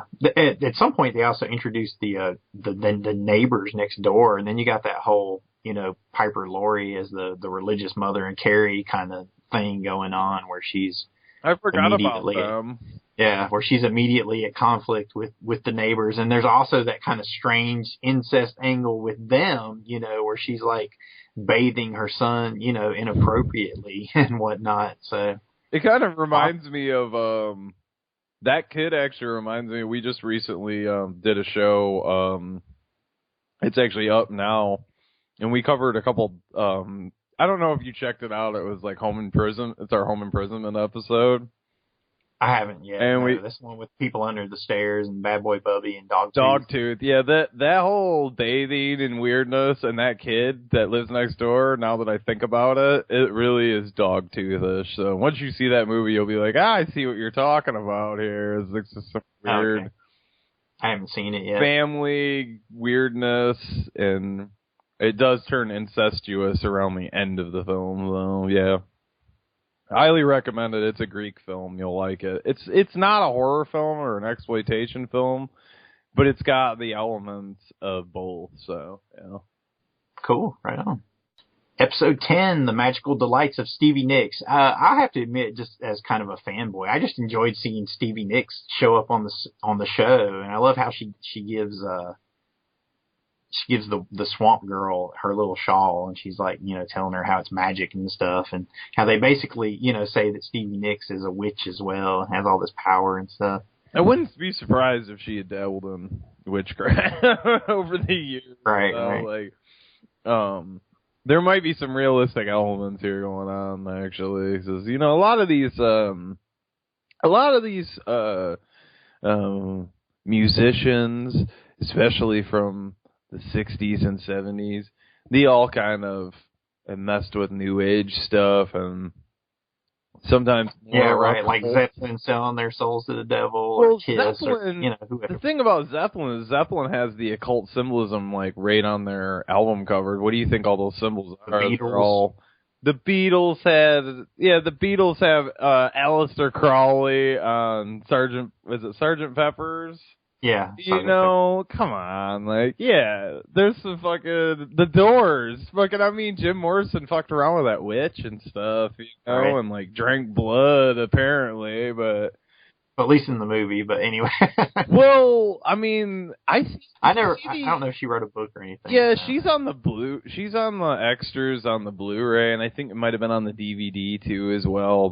The witch, and she's in the movie. She's actually in the film. So yeah, she is, isn't she? She does the ritual or whatever where they're like actually married or whatever, but it's like a Wiccan thing. But yeah, I mean, well, Jim was into shamanism anyway. But that's another thing. A lot of these people were into this occult stuff. So I'm kind of like, maybe Stevie Nicks is into this. I don't know. You know what I mean? I really don't know. I'd have to like look into it, but it wouldn't be surprised if she, you know, had dabbled in this. Or I guess if she had dabbled in it, she'd probably still be dabbling in it. No, but she does do a whole like piano, like a cappella performance of one of her songs. I'm not that big on Stevie Nicks. I don't know what the song is, but do you know the title of that track that she performed in the show? Yeah. Was it Rhiannon? I don't know. I have no idea, but yeah, that was cool. So it was nice to see that, and I just hope it doesn't get into like Simpsons special guests, like where there's a special guest popping up for like no fucking reason, or like Rob Zombie special guest B-movie stars. It's like, well, Stevie Nicks worked both thematically because of her music, you know, and the Swamp Girl was always talking about how she was singing about magic and that kind of stuff. So it works for the show, plus the idea of her being a witch. Yeah, I think it really worked well. I'm saying this time around, but like we get down but I couple get more you, seasons down the road, and like next season they're like, well, Stevie Nicks, let's get 5 special guests, and we'll spread them all out, and it just becomes a special guest, you know, because I think that takes away from what's going on and the characters, you know what I mean, and the actual like the actors that have been in each season. You know, I think it kind of steals their thunder, and I don't think that's a good thing. So it's Oprah as a ghost hunter, or Oprah as an exorcist. You know, fuck that shit. So. No, and now Elton John as, you know, Father Xavier. It would be interesting if they did get a big name actor or whatever to come and, like, you know what I mean, play one of the main characters. But you better stick around, you know what I mean? You better be on for the whole season. Like Angela Bassett. Right. Episode 11, Protect the Coven. While her mother allies with Marie against the corporation, Cordelia must make the ultimate sacrifice to protect her students. Now, this is where they introduced that whole other weird subplot of the witch hunters, you know, all funded by the corporation, quote unquote, which is what they call it here. Well, one of them is her husband, right? Right, yeah, and they reveal that her husband was a plant from this cult of witch hunters, you know, and that all ties in. So there you've got Illuminati, you know, mythology and motifs. Well, they go back to Salem. This family goes back to Salem, right? Wasn't it? There was like some kind of book or something from like a journal or some kind of writings from their great-grandfather, wasn't it? Is that what it was? I thought there was something like they went back to Salem. I know they didn't do no flashback. They did do a flashback later on that I really like where because I knew the witches, you know, had the bloodline that went back to Salem, but yeah, I wasn't sure about the family too. Yeah, that's what I was under the impression, that they went all the way back to Salem, and there was stuff like that. But I could be wrong. Maybe my mind was filling in the blanks along the way, but... Yeah, right. Well, you know, I only watched each episode once, so it's like there's so much information. Me too. I only watched once, you know, watched them once, so it's hard to watch like a show like this again. I watched the first season again, and it was kind of difficult because I already knew what was going on. You know what I mean? So, but I look forward to actually picking this up when it comes out on DVD and Blu-ray. It's fun, yeah. I think it would make a great looking Blu-ray, so I definitely look forward to checking it out. And I'd like to hear the producer's commentary on it. I would like to hear some of their thoughts and whether or not they had a concrete plan for the entire season, or if they really were winging it from episode to episode, you know, because I thought the whole corporation thing would have lasted a little bit longer. Now here we are at the end of the series. Go to Hell, episode 12 is where they wind up everything with the voodoo cult, you know, and the corporation is already gone. Right. But then they wind up everything with Baron Samedi, or what do they call him in this, Papa Legba. Well, they do throwback kill to those guys from the corporation, and the X-Man assists on it, which I thought was a pretty good scene. I really enjoyed that scene, actually. It's pretty brutal, yeah. Where he chopped him good with He chopped that dude's hand off, and he shoots him with with the gun. The severed hand is still holding the gun while he's pulling the trigger. That was awesome. Yeah, it was really well done. I thought.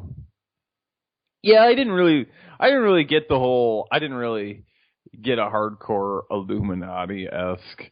I thought they were like. Well, their symbol was a pyramid. Their corporation symbol was a pyramid. And they were doing a lot of behind-the-scenes kind of stuff. Yeah, they were definitely globalists, I guess you could say. I don't think that it was... Yeah, it's not like the Illuminati, but just a branch of... Right. They were... Yeah, I mean, it was definitely... They were being funded and stuff like that. And but yeah, they should have played... I think they should have played on that. Is that how you're feeling, too? That they should have played on that element more and used it? Like, there should have been a huge war? I expected... Yeah, that's exactly what I was thinking. There was going to be a huge war with the corporation, the voodoo ones, and all the witches, and everything was all going to kind of come to a head at the end of the season. That's what I was hoping for. But they wound it up, piece by piece, so they got rid of the corporation first, and then, the voodoo people disappeared. Papa Legba, Baron Samedi, never came back.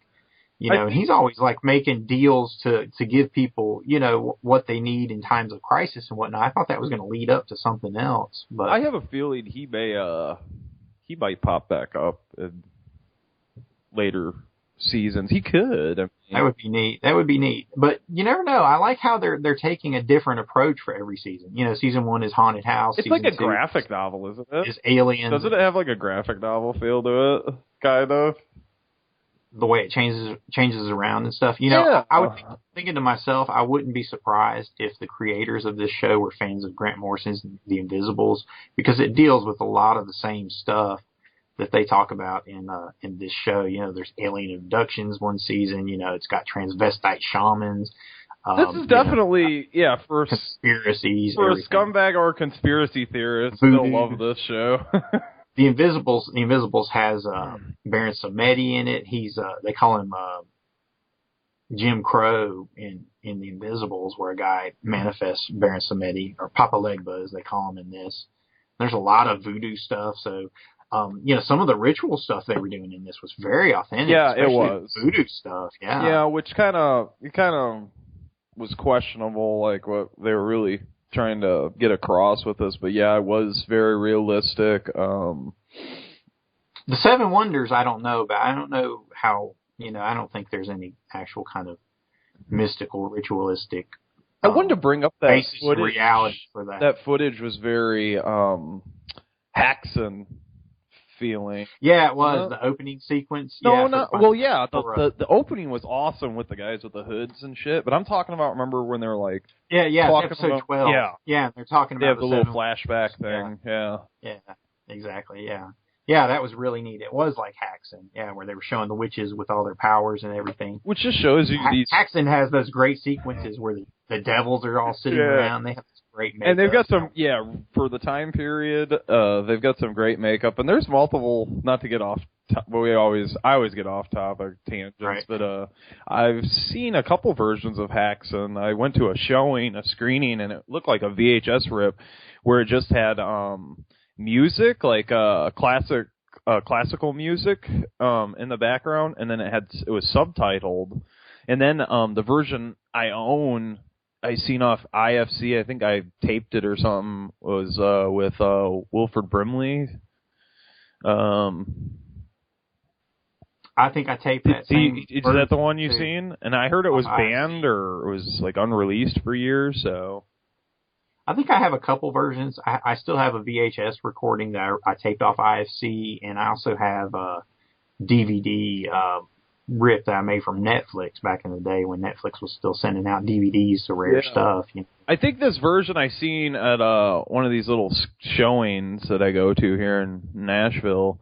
I think it was uncut because there were shots in it that I'd never seen. But yeah, the makeup is amazing in that, and that really shows you the range of these filmmakers. Like, they've gotten around, and or whoever, I'm guessing it's the cinematographer or screenwriter kind of collaboration there, but somebody had seen Haxon for sure. So there are definite horror fans at the reins of this show. I mean, because like we mentioned, you know, I felt like there's Suspiria homages and touches. You know, I thought when Cordelia was blinded, you know, she looked like the blind girl from The Beyond. Mm-hmm.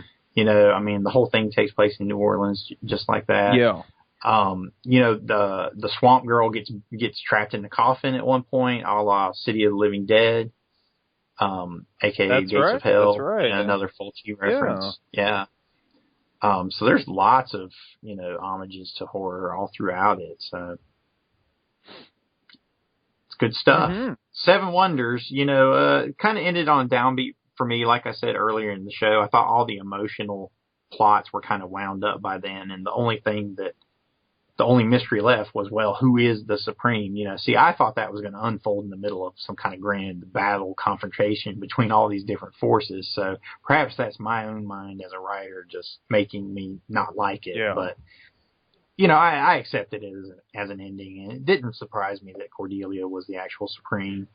But at one point I was thinking it was going to be the little girl Zoe, though. Mm-hmm. Yeah, you know, it was really pushing towards one of the girls. I think the plot was really pushing towards it was going to be one of them, and I guess a lot of people were like, "Oh, who's it going to be?" I was like, I didn't really care. I was just like, whatever. I'm watching this unfold, and right, you just want to see more Minotaur rape. Yeah, I mean, this is already off the wall, so I'm kind of just, you know, ready for anything really. So yeah. Well, now, did the Minotaur really rape her? She actually kind of offers herself to the Minotaur, doesn't she? I think she was. Does that qualify as rape? I think she offers herself from one side, and then it kind of goes to the other side. I think she bit off more than she could chew. It was like, whoa, you're big. Whoa, ow, it's in my throat. Like, it went up too deep. So, yeah, I don't. That's why it's Mutantville after midnight, kids. That's right. Bring Grandma closer to the speakers. Bat breaks out sleazy time storytelling. When the Minotaur goes CD. But I mean, yeah, this has got a lot of sleazy elements. I don't know. I think you're a Walking Dead fan, correct? I like it, but this is my favorite. American Horror Story all the way. Yeah. That's where I'm at too, and you know, like, all right, I get it. Like, I'm not really a big Walking Dead fan, as a lot of people know. I'm just not. I just don't have the time to invest into it. It's nothing. It's not giving me anything new. You know what I mean? It's not doing anything really different. I don't think it's breaking new ground or anything. I think I understand why people like it and everything, but I don't think it's as innovative as this show is, and I don't understand why this show is not getting more attention. I don't get it, really, why people aren't drawn to this and just latching onto this as much. Maybe it's because it's on FX and they're just not doing very good promotion, because I don't think a lot of people know about the show either. Well, I see more and more people who are familiar with it. You know, I mean, like, you're a fan. Todd is a fan. Brent is a fan too. He actually asked to join us on the show tonight, but I told him since both you and Todd were already on, we had enough people. But that sucks. You know, and people on you know, online, like Facebook, you look at people's interests or whatever. You know, I see a lot of American Horror Story fans. You know, probably more than The Walking Dead, to be honest with you. Mm-hmm. Honestly. So you really think it's growing then? I do, and it's had a lot of Emmy nominations, and I know Jessica Lange won for like Best Actress or whatnot in 1 year. So was it? It must have been with Asylum, huh? I think it was the first season. Oh, but I don't know. I mean, I'm not looking at all the awards or whatever. I just know it's out there, but it's cool. I mean, I have to say I'm probably going to be a fan for as long as the show is going to be around. And the chaotic nature of it, just the no holds barred approach to horrific storytelling, and the way that they mine specifically American horrors and atrocities, you know, like the slavery and, voodoo and all these things going on. It just appeals to me. It's like it was made for me. American Horror Story. I've lived it, so I enjoy watching it. I think it's a very versatile show, and it's like ever changing, and that's what I always pitch to anybody. Like when I'm telling someone about it that hasn't checked it out, is it's like what I always say is if you didn't like this season, or like what I mean, it's just not going the way you like it, or you're just not into the characters, just wait till the next season because it's all brand new. You know what I mean? It's like. It's not one of those shows where it's like each season is a new show, really, and it can reinvent itself. And this is the type of show that could go on forever, and you don't necessarily have to bring all these same actors and actresses back either down the road. Like it's basically a show that's designed to be able to stick around. It's got a long life expectancy, which I think the writers know that. The writers and the filmmakers and stuff. I think they all know that this could go for a long time if the ratings are there. So it all just depends on viewers. So as long as they keep bringing Jessica Lange and Evan Peters back every season, people are going to tune in. It seems to be those are the two key actors that people really love. I want to see Dylan McDermott come back again. I'm really a big fan of McDermott from Hardware, of course. And right. Great. I saw that in the theater. Did you really? I love that scene where he comes back out of the desert and he has that futuristic shower scene with his electronic hand and stuff. I just really love that scene. I'm like, this is what filmmaking's all about right here. It's like that movie confused me at the time. I was like, what's happening? It's just a lot of walking around. It's I love it. I remember seeing it on I think it was Cinemax or something, and what caught my eye was that Lemmy from Motorhead was the little boat driver at the beginning, the boat taxi driver. I was like, all right, well, Lemmy's in this, this has got to be good. Yes, unless it's a trauma film, but I digress. This could have been put out by Trauma, it easily could have been picked up. So thank God, Richard Stanley decided not to go the Trauma distribution route, which is probably a good thing. Well, it was like $1 million he spent. He's like, I'm not going with Trauma, so. Well, at the time, they kind of marketed it as a, Terminator, robot stalker type movie. So those were my expectations going into it. Like, ooh, have you seen Terminator? Have you seen the DVD? I think Severin puts it out. I'm pretty sure. No. Anyway, Richard Stanley, I don't know if it's on there, but he talks about how he was I think he was living in Australia at the time, and he was going to movie theater, and the two movies they'd play I guess all summer was Westworld and The Terminator. So he watched them back to back, and that's kind of what inspired Hardware, I guess. So. Okay, right on. Well, one of your favorite movies there, Westworld. I love Westworld, yeah, most definitely. That's really the birth of the robot killing machine that just keeps coming. So. Yeah, I suppose it is. I suppose it is. Speaking of classics that you love, I've got Soylent Green coming in the mail. The Blu-ray? The Blu-ray, yeah. I finally grabbed it off of Amazon for $7 or something. So. Well, I found the DVD, the Snapper case, Warner Brothers release in a Goodwill for, I think it was $1.50 or something. So I jumped on it because I had a burn copy because I think, wasn't the DVD out of print for a little while there? I don't remember, but I never ran across it in the wild for the longest time, so I had a rip of it, and then I found it, and then I was like, I wonder if there's a Blu-ray after I got it, and looked it up, and yeah, sure enough, but I'm pretty satisfied with the DVD right now. If I run across the Blu-ray for cheap, I will most definitely grab it up. I wanted to tell you, are we going to wrap this up, or is there anything else you want to mention on this, or? We're at the end of it, okay. So you can just keep on going. I wanted to mention I picked up some film soundtracks recently. One I was maybe you might be interested in. I'm not really a big fan of it, so I don't know. Let me know. We'll talk out off air if you're interested in it. But no, I picked up the Rollerball soundtrack.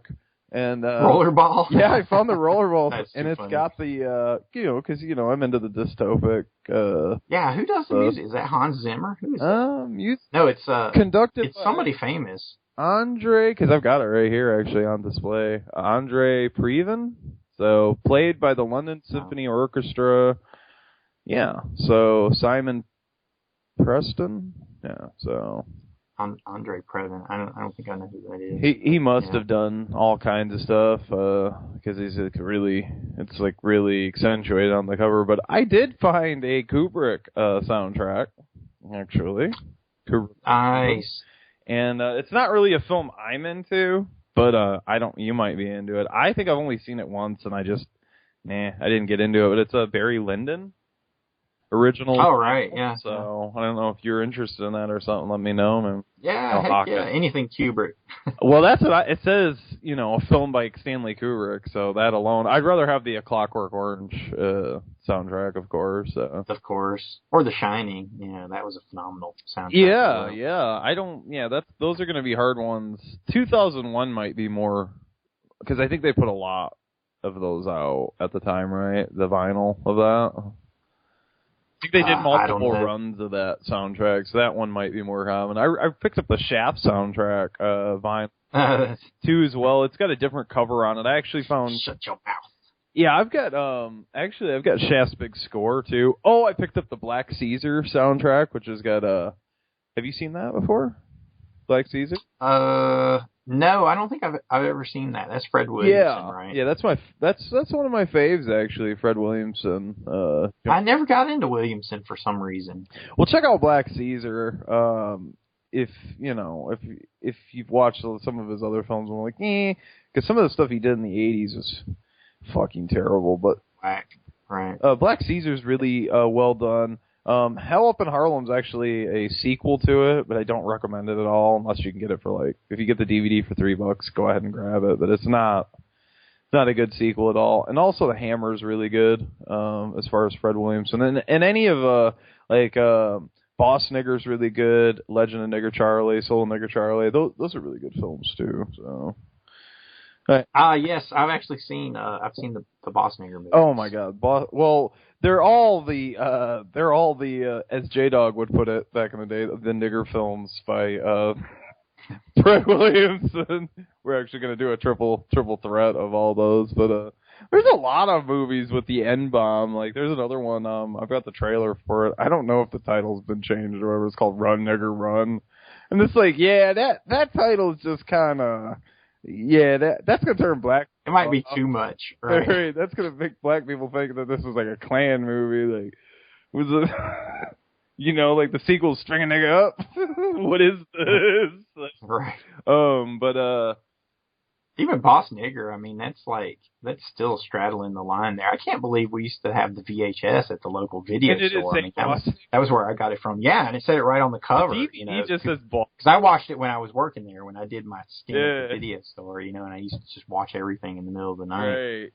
Yeah, the DVD just says Boss on it, but the actual title card, when you play the movie, is Boss Nigger. So I don't know, I'm trying to be more politically correct, I guess, nowadays. So it's just taking out Massacre from Texas Chainsaw. It's because of the Sandy Hook thing. It's just it's a fucking word. Come on now.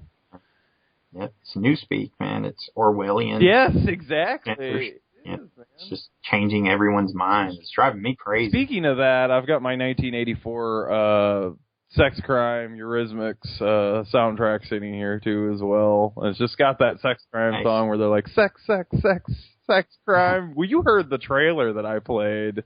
Yes, yeah. That one time when we did Yes, yeah. And I said I'd never heard that before. Beyond the Black Rainbow. Well, because there was a trailer for Beyond the Black Rainbow, but you know how modern trailers don't really say the title of the film, so it's hard to really use modern-esque trailers now. And I recently picked up that DVD. I found it at R. McKay's, actually, for I think it was $10 or something. So I should have really got the Blu-ray, but I love McKay's, man. Love it, love it, love it. I was trying to go there the other day. Yeah, you need to come and visit the Nashville branch, buddy. One of these times, come to the Ville, and I'll show you all the nice spots and stuff here. Because there's all kinds. We've got all kinds of grease spots down there, I'm sure. Yeah, there's all kinds of cool stuff. If you ever come into town for a convention or something, definitely get in touch with me because I'm 15 minutes away from downtown. So definitely give you a nice little tour of all the nice sleazy spots and right on. If you're into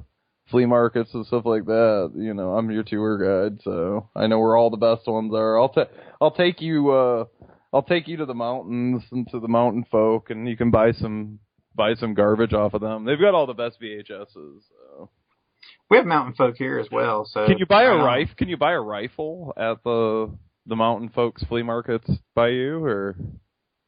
Probably if you ask the right person, it wouldn't surprise me. These ones, they just have them out on display. Like they're just readily. It blew my mind actually because I go to some of the flea markets and stuff here in the city, but then I get off into the country and I'm like, it's every one of them. There's a rifle. You can buy a rifle or a shotgun, no questions asked, or basically anything to that you need to get rid of a body or anything like shovels, saws. Basically everything to commit a lime. I don't know. What else are the? Seriously, yeah. There's no joke. Everything you need to kill somebody and get rid of their body, that you can get it rubber at tubing, hacksaws. Hacksaws, definitely. Lots of hacksaw, lots of different kinds of saws. So you know what I mean? Some pigs, perhaps. I'm sure. I mean, I bought firewood and stuff at these, so you know what I mean? Firewood. Well, right. All right. Yeah, exactly. There's all kinds of stuff at these flea markets, but I digress. That's too funny. Well, we have Bigfoot here, so listen to you. You're like, well, we have Bigfoot, so fuck that. Yeah, Sasquatch trumps all. So, well, if you make it down for the Mad Monster Party at the end of March, then we'll take you around and show you all the spots, show you Bigfoot's favorite stripper joints. So. You'll take me to all the sleazy spots in North Carolina. Yes, indeed. Well, not all of them, but am I gonna have to take my shirt off? A couple. Twist around my. I hope not. It like a helicopter or what? I hope not. I hope not. Just keep your yellow handkerchief in your pocket. Right? That's what I always think when I'm when you're in North Carolina. I always think of that song right there. 'Cause it basically reminds me of when I was in middle school. It's oh yeah, okay. I know what you and with that digression, we may as well bring this American Horror Story discussion to an end. Hopefully they'll do the rural American Horror Story next season and kind of go the Texas Chainsaw Leatherface, Ed Gein direction. But who knows? Yeah, we'll have to. I'm wondering see what direction they're actually going to take this show in now. It's just I wasn't expecting the whole witchcraft thing, and now I was also before we cut off. I don't know. I don't know if you saw it or not, but there was a preview for a show. I think it was Salem or had to do with Salem witch trials or witch hunt. Did you see the preview for that show? I don't think it's actually on FX. Yes, I saw that. Okay. What's up? Do you know anything more about that? Are you interested in that? That kind of caught my eye and got my mouth. I have no idea. I don't know. I mean, I'll have to, wait for word of mouth, or perhaps I'll give the first episode a try. Like I said earlier, I checked out, the first little bit of Hannibal and Bates Motel and all these different things, just to kind of get a feel for them, and none of them really drew me in. Though I did kind of like the style of Hannibal, so I might go back and watch some more of that. But Bates Motel, it didn't interest me at all. Yeah, Bates Motel took a couple episodes, but like I said, by the fourth episode, I was I don't like any of these characters. I don't like the kid that's playing Norman. He's fucking annoying, and the mother is just I just wasn't into it, and then this brother element showed up, and he was just stupid. I just didn't like anybody. Everybody just kind of made me want to kick their head off their shoulders. None of the characters were likable. They all were people that I would just want to punch in the face. How can you get behind any the show like that? Any of the characters when you hate them all? That's kind of how I feel. The drawback to people said about season 2 of American Horror Story, that all the characters were kind of despicable. Well, yeah, but like they were a lot more sympathetic this season. I mean, they did a good job. Yeah, I guess. I mean, I don't know. Building sympathetic characters. I guess I agree with you on that, but like season 2 really wasn't about, you know what I mean, sympathetic character. I think it was just like what next? What weirdness is around this next corner? Like you've got alien abduction, you've got Nazi scientists hiding out, you've got nunsploitation. You got nunsploitation, you got mutants. You got the slasher killer dude, you got Red Face or whatever his name was. Serial killer running around. I think he's cutting their faces off. I can't remember. Like I said, I need to go back and watch that season. So, what else? It's in a mental asylum, and there's like fucking questionable things going on behind the scenes with that. Oh yeah, I need to go back and check and finish watching the rest of it. I think I still have it on my DVR, so I'll go dig it up. I highly recommend it. And after watching the season finale of season 3 here and seeing how anticlimactic it really was, I'm still on because partway through I was like, well, this might be better than season 2. Now I'm like, no, season 2. I'm still going with season 2 is the best. And halfway through season 2, I was saying, no, this isn't better than season 1, but I think the end of season 2 really, and it really closes it up and has like a nice warm feeling of an ending. We need to do like a recap on that sometime, like down the road. If you end up, I wondered why you never hit me up about that, doing a recap, because I told you I wanted to, as we talked. Yeah, I just never finished it. On EC, I remember we got pretty detailed. Yeah. For that. Oh yeah, definitely. Yeah. Yeah, if you ever pick up on season 2, or let me know when you start watching it again, and I'll crack my copy open and put it in and check it out again, so I can do a proper recap. I would love to talk that one down the road. Okay, so. We'll make it happen. Hopefully, this will be a popular episode, and we'll be able to discuss it some more. For sure. All right, well, with that, we better bring this edition of Shatterdome to a close, but stick around because Streebo, MVP Mutant Radio, and Bat32 will be back for the MVP game with some helpful tips for all of our fellow artists out there right after these words. Are you tired of never getting the chicks? Are you sick of wasting time jerking off or trolling for hookers? Do your pickup lines stink? Well, worry no more. Because the ice is gonna break! That's right, folks. The ultimate icebreaker is now here. If you want to impress the ladies, forget the usuals like Coke, cash, or car. Get yourself the official icebreaker, the Exploited Cinema t-shirt. Yes, you will be pulling wool in no time. So go get yours today at www.fastcustomshirts.com. Take it from these satisfied customers. Cecil here from Kentucky. I just want to say that their Exploited Cinema shirt, it done there changed my life. Before I got, I spent all my time down yonder, down in the holler, looking at the pornos and drinking at their moonshine. And since I got this shirt, though, I done banged me 4 mat heads in a midget. It's like, shit, I think my dick even grew a couple inches. So what you got to say? You go down there and you order that shirt today. Get it. This is Willis from Detroit, here to tell you about the Exploited Cinema t-shirt. Since I got the shirt, my pimp hand is stronger, trapping's up by 60%, and my 9 millis spilling faster than chili. Go ham in this bitch and grab one up. Fast Custom Shirts, you dig? Cheers, Exploited Cinema. Stephen here from the UK. Before I got this shirt, mate, I was one sorry chap that couldn't get no lasses. But I saved me quids and got the shirt and got myself sorted out. Just the other day down at the pub, I got me a blowjob in the loo. So if you want to be a real geezer, you get yours today. Everything else is bollocks. The ice is gonna break!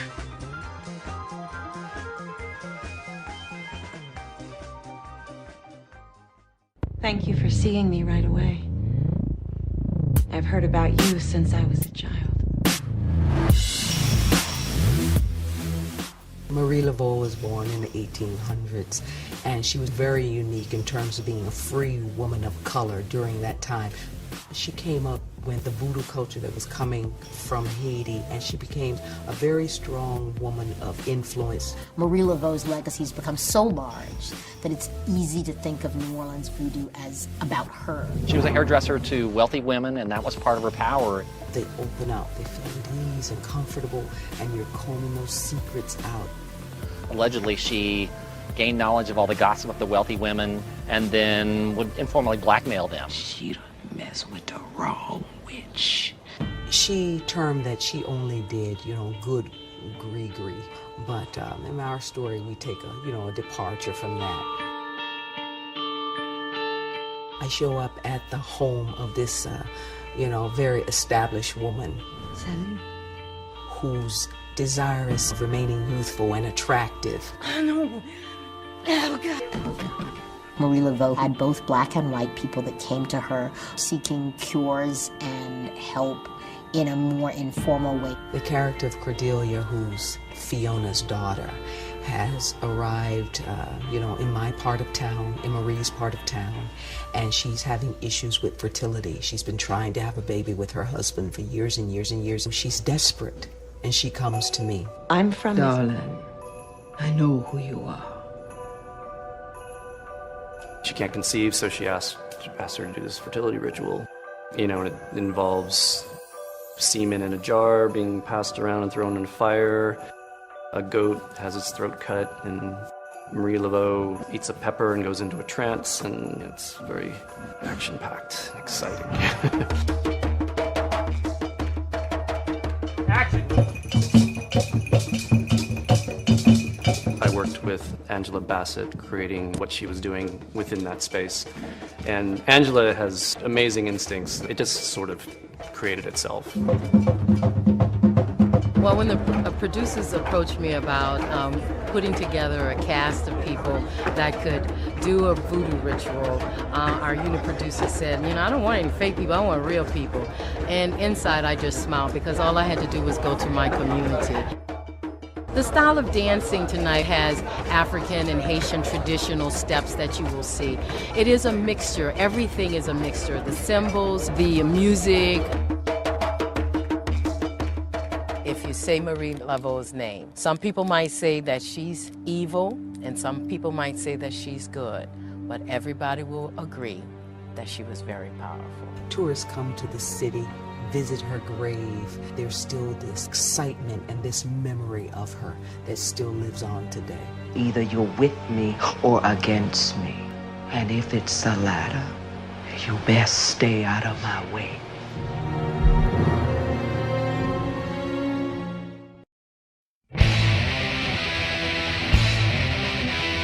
Time to play the game! The game! The game! Who wants to play the game? The game! The game! It's all about the game! The game! The game! We're gonna play the game! The game! The game! It's the only thing better than Street Forever! The game! The game! The game! Let's play or die! Coming at you like an Archie hat for your brain. It's MVP Mutant Radio.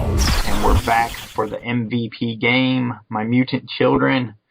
This is Streebo, and I've got special guest from Exploited Cinema. Bad 32, what's up, guys? The maestro of muck himself. One of the priests of Greece. Yes. Yes, one of the high priests of Greece. That's hard to say. But thank you for joining me for an extra long discussion on American Horror Story Coven, dude. Well, I'm sure I helped perpetuate this long episode because, we do like 5-hour long podcasts, so on our show, though. Yeah.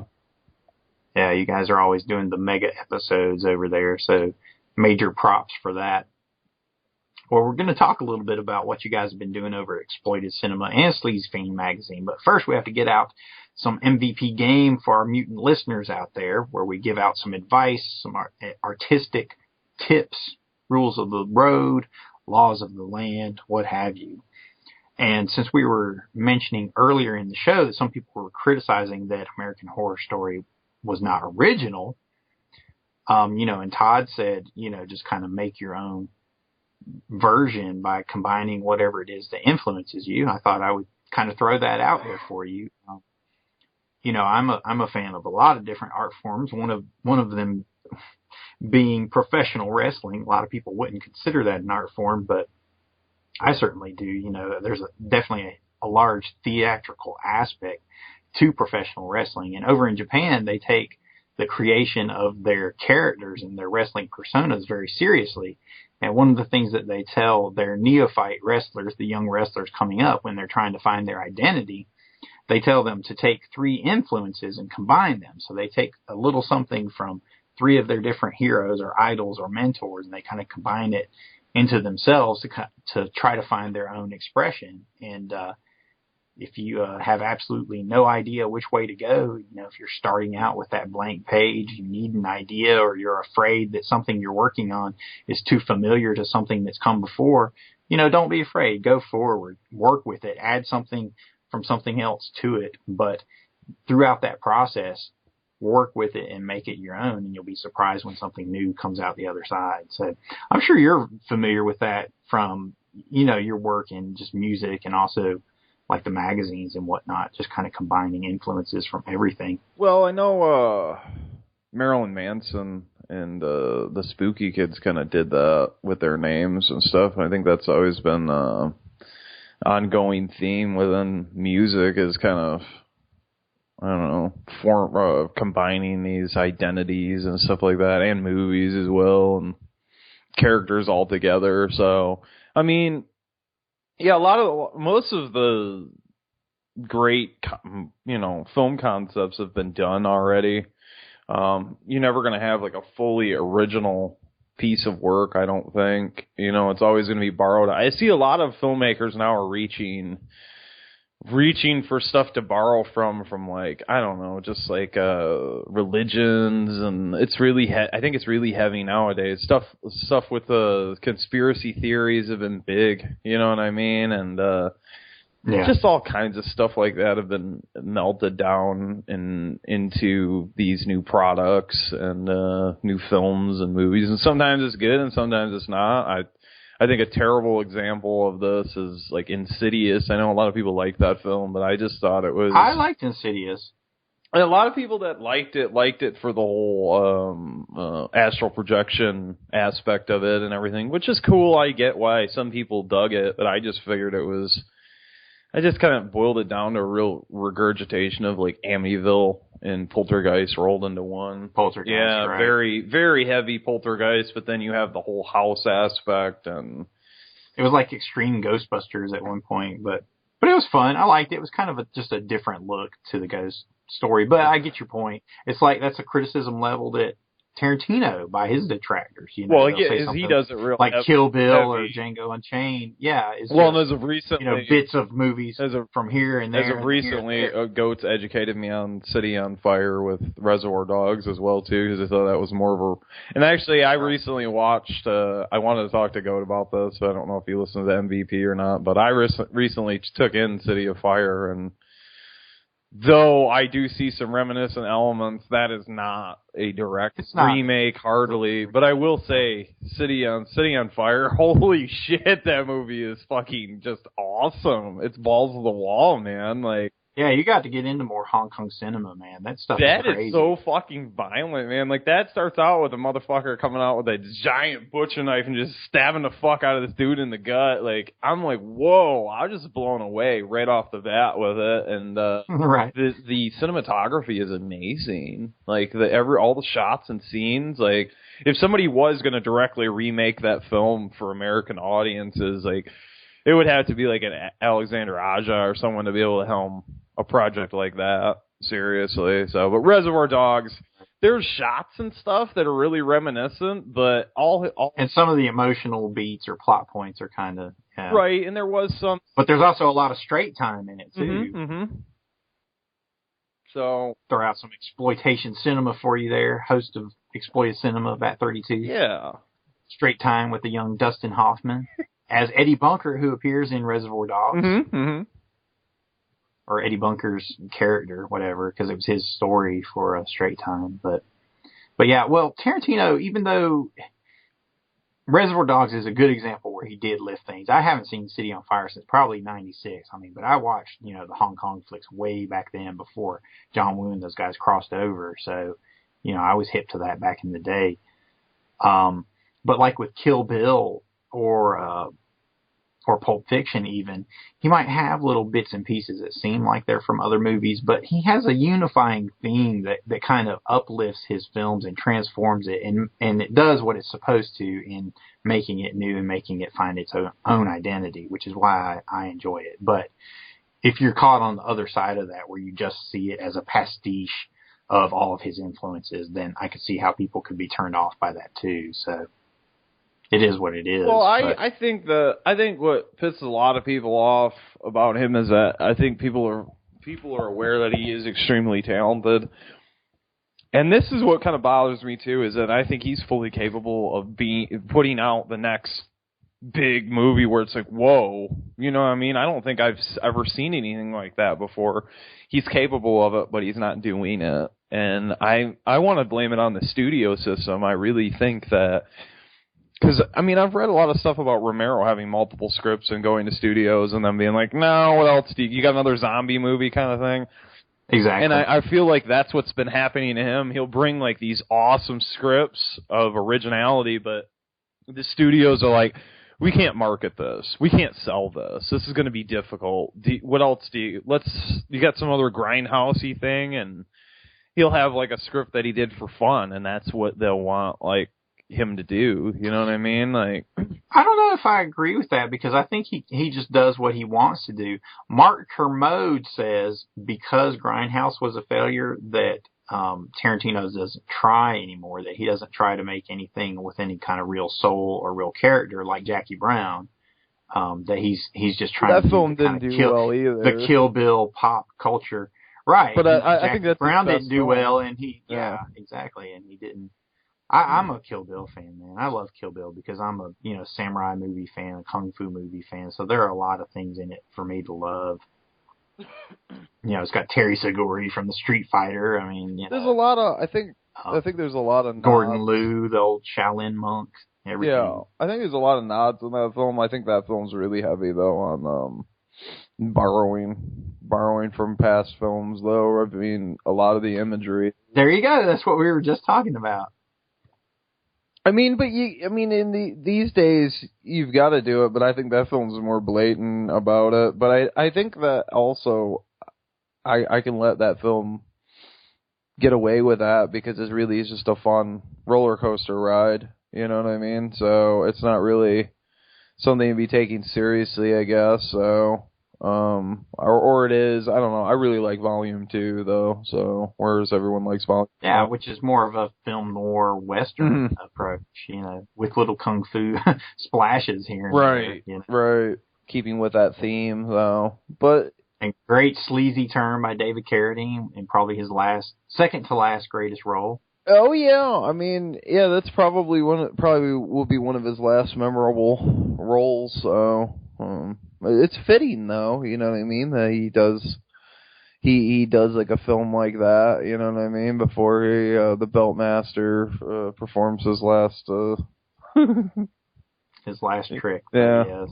But may he rest in peace, though. I'll always be a David Carradine fan. But hey, he went out how he wanted to, buddy. I wish we could all be so lucky. He went out. But I don't know. I don't know how we got off on this Tarantino digression. But Tarantino. Well, there's that whole thing with his script now too. I guess we could mention with the the Hateful Eight. Yeah, where he decided to abandon the script because somebody leaked it. Well, Gawker leaked it, right? Who's also the one who brought to light. I don't think they were the main ones, but they're the ones that pushed it mainstream wise of.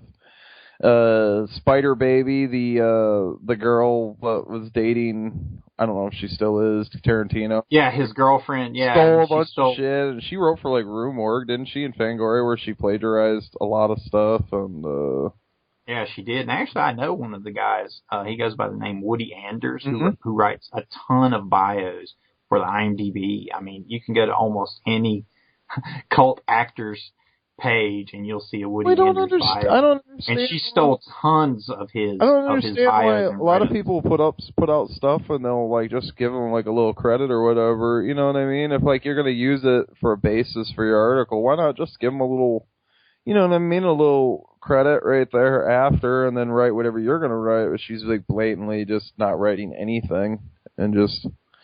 I guess when you're traveling, jet setting around with Quentin Tarantino and going to awards and stuff, you just don't have time to write anything, so you've got to plagiarize it. Yeah, well, she probably thought she wasn't going to get caught, but in the age of the internet, I mean, people are going to find out. Well, when you've been doing it so long too, as well. Yeah. But I guess they're the ones that broke that story, and so they're the ones that have put up the script, or they didn't even host the script; they just posted links, and so like. Tarantino was trying to sue him, which I don't see how he's got a case, really, because all they did was posted a link. You know what I mean? They could have, I guess you could say they abused their powers, but come on, I mean, like, most journalism is yellow journalism now anyway, so they're already fucking Yeah, exactly. So what do you expect? So... They like to cast their nets far and wide. I think this is a publicity stunt now, because now he's generated all this attention on his new film, and now he says he's going to do it. Now, of course, he's going to probably rewrite the script, but he's gonna do the film. But like, that's, you know what I mean? Like, this guy leaked the script. Fuck everyone else. Fuck all my fans. You're not getting the movie. You don't deserve it now because you read the script. I guess now I'm gonna do it. Like, dude, what? Are you fucking kidding me? Not only that, but like your fans, like, I don't know how many scripts have gotten out on the internet and people still went to see the movie in record numbers. And they kind of knew what was gonna happen and stuff. You know what I mean? But like, yeah, because the Inglourious Basterds script got leaked well before the movie came out. I remember that one at least. Right, but I have a copy of it. How are you going to envision all of that? What's going to be on the screen? Are you telling me it's Quentin Tarantino he just follows the script, you know? Yeah, his scripts are really sparse. They're really sparse. Excuse me, I'm just making up entirely new pronunciations here, but you know, he uses very minimal direction. You know, he rarely even describes his characters. Yeah. And a lot of script styles, you know, they tell you to, you know, do a description of the character when you first meet it, so the actors and everybody has an idea of its mannerisms and, but a lot of, you know, what have you. And he doesn't do that. He goes strictly by what you see on the screen and writes his scripts as simply and direct as possible. He's using it as a rough outline, just a guideline, so he has something to go by, and so he can make shot lists up, and then that's what I'm saying. He probably, like, the dialogue, I imagine, is probably beat for beat because of just the way it's done, but I'm sure he lets different actors do their thing, especially Sam Jackson, I'm sure, is given a little bit of room to work around, you know, but... Of course. You know, I just don't get this whole thing with him wanting to shoot the project down and then picking it back up. It just seems like a marketing scheme to me, to an extent, or whatever, like... not that Gawker knew what was going on or anything like that. I just think there's something funny going on here with it. You know what I mean? Where he was trying to generate attention, I guess. It's possible. I don't know. Yeah. You know, I don't really care. I was just I was actually glad to hear he was going to put it down because it sounds like a Western, you know, and I wanted to do Kill Bill 3. I was like, go back and do Kill Bill 3 instead. I don't want a Western. You just did Django Unchained. Right. You know what I want to see from Tarantino? I want to see his 2001. I want to see him do a real science fiction, you know, and not do something that's just grindhouse, you know, tongue in cheek, but do a real hard science fiction. I don't know if he's into those. Like, he doesn't seem like he's into those films as much, and he hasn't touched one yet, or even touched upon anything like that. So it'd be interesting. But he said he was gonna. He said he was gonna retire from filmmaking after Django, and wasn't there some rumors like that going around? And he was. Well, it's like he was going to do one more and then stop for a bit or something. I don't know. Well, he can do that. He is on top of the world. And it seems to work in his favor to where he'll come back and everybody is dying to work with him again and whatnot. So, yeah. Yeah, well, he's got the world, you know, in the palm of his hand. Oh yeah, which is fine as long as he keeps making good movies. I'll keep going to check them out. I mean, he made a ton of money with Django. Django made my butt fall asleep, so let's not have that happen, Quentin. Let's not have my butt fall asleep again on me, like, because it was seriously like a lot of shifting in the seat, and if I'm doing a lot of shifting and I'm worried about like my butt falling asleep, that means that I'm not into the movie as much as I should be. That movie was fun. How could you not be? I've said it before, and I'll say it again. The whole Rick Ross shootout music or shootout scene. It took me out of the movie, and then it was okay. I liked it. I liked a lot of the scenes, but it just dragged on. I was like, this fucking thing's a half hour longer than it should be. There's plenty of stuff that could have been cut out. You know what I mean? I could have seen a lot of stuff. Maybe so. But I liked it. Yeah. I like that Tarantino does a nice leisurely paced movie. You know, like something like a Tarkovsky would do. Let's have a moment where we just look at the landscape. You know, I didn't have a problem with that, but it was just, you know what I mean? There was just a lot of stuff that it felt like he was trying to do his version of Gone with the Wind. Yeah, right. So I want to see him move on to some hard sci-fi. Yeah. You know, Mark Kermode wants him to go back to doing stuff like Jackie Brown, but I'd like to see some more Jackie Brown stuff. But like, if he does sci-fi? What's he gonna do? He's gonna do like Life Force, and then like it's gonna be the. Well, he could do like a Soylent Green. I mean, you know, that's kind of a Tarantino, you know, because it's got that hard-boiled, all the cynical characters, you know, kind of a film noir approach to it, but it's got the sci-fi twist of the world of overpopulation, you know. You could do something like that. Well, I just see the article on DARPA's putting out these robots out into onto the military field, and so maybe he could do the next, you know, killer robot movie. Maybe he could he can do Hardwire 2 or Hardware 2. He could do Westworld. He can do the remake to Westworld. Who would play your Westworld Returns? Samuel L. Jackson. He plays everything. He'll be your old Brenner's like replacement. Yeah, right. Then like he's already got the bald head, and everybody's like, oh, let's get a black lead. So there you go. Yeah, he could fit it. Yeah, definitely. Mechanical Django. He's already black, so. You mentioned we were talking about Kubrick earlier. Actually, we said 2001. I picked up the audiobook from the novel just a couple of weeks ago. I was going to pick the novel up, and there's a couple sequels, and I'm just like, I've already heard the book does not match the movie, and unless you're interested to see the differences. There are slight differences, but the book has the It's Full of Stars line, which is repeated in 2010, you know. Mm-hmm.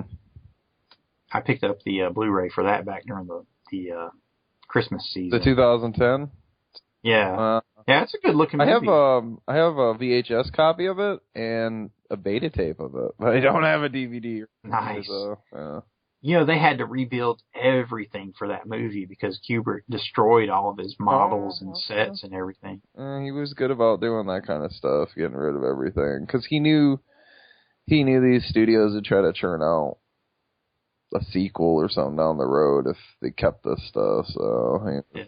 But he approved 2010. Oh, did he? Okay. Yeah, he approved it and he liked it. Yeah. He was hardcore about destroying all the extra footage and shots and takes and stuff like that too, as well, from what I understand.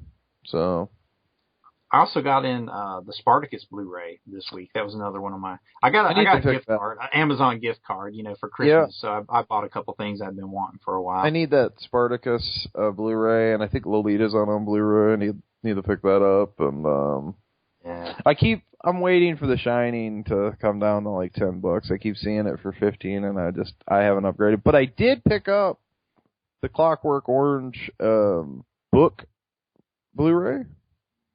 Right, the new one, the one that just came out with. Well, it came out like 3 years ago. I remember when it had first came out, and it's got a Life in Pictures on there, but I think it's like just whatever it's like ported over, because I don't think it's HD or anything like that. But holy fuck.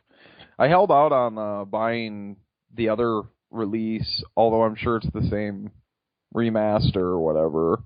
I held out because I wanted this release, and holy fuck, man! Like the detail, everybody's face is just. I've never seen this movie look that good, and everybody's face is so clear, and it's amazing. Like it really, that's the glory of Blu-ray, man. Yeah, it was made for Kubrick movies. Yeah, but not because I've seen 2001, and I'm like, yeah, it looks good and everything, but this is they really took their time with this cleanup because I mean, like I said, people's faces are clear. Like it seriously looks like I'm like standing right there. And when they pull up to the house, the writer's house and stuff, there's like a home. Yeah, there's a street light there, and you can actually like see it flickering, and it's just, man, it's just whoa. It's like watching the movie for the first time again. So yeah, the next step is seeing it in the theater. You gotta make that leap one well, day. did you see the thing I posted? I sent you. Yeah, where they were playing 2001. Yeah, and 72 millimeters. Yeah, the 70. They were in Australia. Yeah, like they have the theater. Like, where are those theaters where they could actually screen that 70? What is it? 72? 70? Yeah, I think it's 72. Where could they screen that here in the U.S. though? Would it be like in? I'm sure there's got to be something in New York. Yeah, New York and LA. That's where they premiered it originally, right? New York, LA. Right. Yeah. I would love to. I would travel for that, like, because that's a once in a lifetime experience. And from what I understand, people are saying they're not going to be able to do it again. Or didn't you say you were going to go to a screening and there was problems with the print, or somebody said that? Yes, that was me. They were supposed to play the 35 millimeter print of 2001. It was back at the beginning of 2013 last year. Yeah, and the week before is when Warner Brothers locked down all the prints, and they said they weren't going to send them out anymore. So they had to get a digital print. And I decided not to go see the digital print. I wish I'd have gone to see it now because digital prints look great. I mean, they're crystal clear. It's just that the color's not quite the same. Is there? I wonder if there's a 72 millimeter print of the of 2001. Like a digital, like that, I would be down for that. You know what I mean? I wonder if they did probably. I don't know. Like, what is the aspect ratio? Is there an option for that? If they came up with a TV that was, could fit that, I could see that working really well. You know what I mean? I thought it was just 2351, but I don't know. I might be wrong. Yeah. It'd be interesting to see. Yeah, I need to get out to some Kubrick. The theater I go to here played Clockwork Orange back around the holidays, and of course it was probably DVD or Blu-ray projection. It's a projection deal, digital. So right. Nothing to run out and be like, oh, I've got to see this. Like, now I've got the 50. I've got the 50-inch. You know what I mean? Nice. And I can watch the stuff on Blu-ray, and it's like, should I go there? They do have a bigger screen and stuff, but like, should I go there and pay money, or should I just stay at home and watch here? And it's like the only thing I'm missing is the surround sound to make me want to go out. You know what I mean? And see it at the theater. Like, once I get the surround sound, I'll probably be like, meh, I'll wait for the Blu-ray. That, and it's also just the theatrical experience, watching a movie with a packed theater of people that want to see it. You can be a part of some really kind of magical reactions, and you remember experiencing a movie in the theater with a crowd. You have those moments that you carry with you. Right. Yeah, I went pretty much for the rest of your life. In October, I went to that theater, and they were doing a showing of Ilsa, She-Wolf of the SS. So I checked it out. That was definitely, it's a grindhouse movie, and it was like four other guys there, and they were all drunk and just like wearing raincoats. They kept cracking jokes on, like, I don't know if they'd ever seen it before, but they were just like cracking jokes on it the whole time, and I was like, well, I've seen this enough that it doesn't bother me that they're fucking talking through the whole thing. But you can get it. This theater's nice because you can get a beer, you know what I mean, and like have brews while you're watching the movie, which is nice. So you can just kind of get fucked up and enjoy yourself. So that's the way the Carolina Theater in Durham is. That's why I like going out there. And I've seen, I guess, 4 Kubrick flicks out there now. It's nice to have a beer while you're watching the movie, and it kind of is an incentive to get out and go see a movie when you can have a brew. That's really what gets me out to go to the theater is, a nice ice cold beer. So yeah. And they've got top shelf shit too, because I know I saw that picture you posted recently. So you're a top shelf craft beer drinker like me. Yes. So yeah, this place has it's got like Newcastle and Sam Adams, and of course you can get a Paul Boy, a Pabst Blue Ribbon too if you want to go cheap. So yeah, it's nice. And on the wall they've got like a Witchcraft 70 poster. They've got an original Taxi Driver poster. They've got the original Clockwork Orange one sheet with the X rating. Oh, nice. Oh yeah, they got. What else have they got? Oh, they've got all kinds of these one sheets framed and hanging, and they're so really nice decor and laid back. I just wish they would do 35, but I just don't think they have the projection system and everything set up. 35 is coming to an end. It's something I've been talking about here on the show, and it's just coming to an end. We just have to kind of accept the new digital age. Well, it's kind of sad, but like I was saying, the digital prints still look great. So. The prints wear out as they're running through the projector, and it's just not. You know what I mean? Because I've seen enough retro screenings that sometimes the prints are shaky. There'll be markings on them, and they're good prints, but there's still little flaws. They're the best that's there right now. Exactly. Yeah. Yeah, it's better. It's better to see it restored. I really do like. That's why I'm so hardcore about my movie collection, because we're in an age where the quality, you're never going to lose quality from replaying the film, and the quality is pretty high from what we grew up on. Being VHS days and everything. This is really a good time to be collecting films as far as like preserving them for the long haul, It's the dawn of a new golden age, the digital age. I mean, we've had access to more films and media and information than ever before. If you take into account everything from YouTube to Netflix, you can get all the movies that back in the day you could only hear about. Right. But I suppose we've gone on long enough about Cuba Blu-rays and goodness knows whatever else. What we haven't done is discuss what's going on with you over at Exploited Cinema and Sleazefiend magazine. So, why don't you tell the little boys and girls out there where they can get their copy of Sleazefiend magazine? Well, let's get into the podcast, because there has been some new things going on with that. Of course, you special guests on the show many a times. You're basically, just because of the MVP mothership and everything going on, you've been an unofficial member of EC since the first time we ever had you on, I think. So, really, I mean, I think after that, you just started showing up, so. But, like the guest that wouldn't leave. Well, yeah, and then you helped out when, co-hosting changed hands and everything, and Dale came onto the show. You kept the ship afloat, because it was kind of taking on some water for a little bit there, so you helped me bucket some water out of there for a little bit, and which was nice. I appreciate that, and but we've taken on a third member officially, which is the GOAT. He's been on since I want to say the Texas Chainsaw Massacre retrospect, which you were involved in, and did that marathon with us. Goat cracks me up. Yes, he's funny. I love the Goat.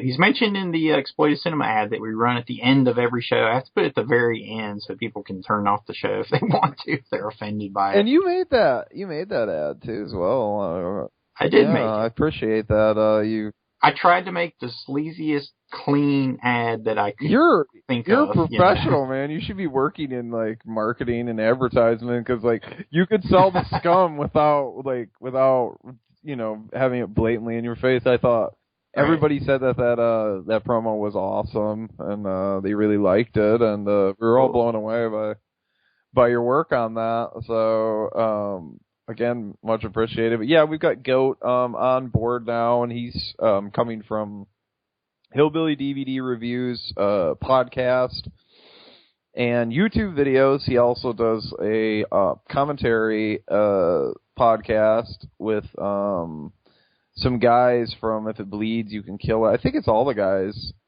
from that podcast, and they're cool guys and stuff, and he does that. And he's recently doing a show with everybody's good friend Corey G. What's up, Corey G? Called Piece of the Action, and it's connected to the Action Elite website. And I think Corey has taken over the show, and then Goat has been co-hosting with him. I don't know if it's like a permanent thing, but I know Goat's heavily into action movies and like Expendables and stuff like that. So it's just right up both their alleys, that podcast. And yeah, they're both peas in a pod on that stuff. Yeah, so he's been doing that. So he's really getting around. But yeah, he's joined the show.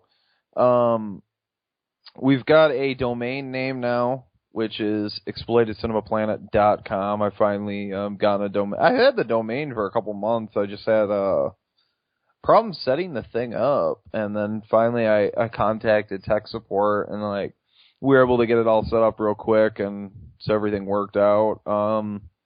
So yeah, that's a new thing with the show as well, and yeah, of course, Sleazefiend magazine, which I've been working on since last April. I started it. I always kind of was interested with print and magazines. A lot of people have been coming out of the woodwork that have been into zines over the years.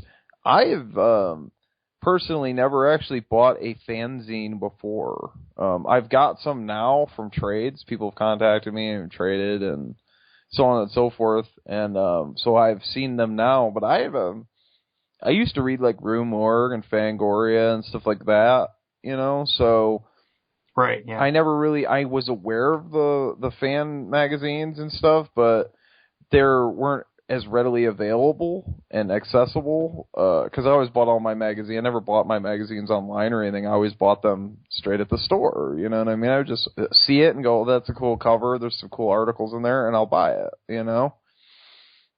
And over the years, I quit buying magazines like Rue Morgue or Fangoria because the prices just became outrageous. They're not going to pay $10. Like, all right, yeah, you're going to order it and like have it shipped and stuff, and it might equal out to $10. That's fine or whatever, shipping wise. But I'm going to the store and I'm buying the physical book, and you're charging me $10. Like, right. You didn't ship it to my house. Like, you know what I mean? Like, it's just they're super pricey. I just buy them secondhand now. I think I always was under the impression they were trying to encourage you to buy the subscription, and it's like, I just don't see the purpose in it, because I'm like picky.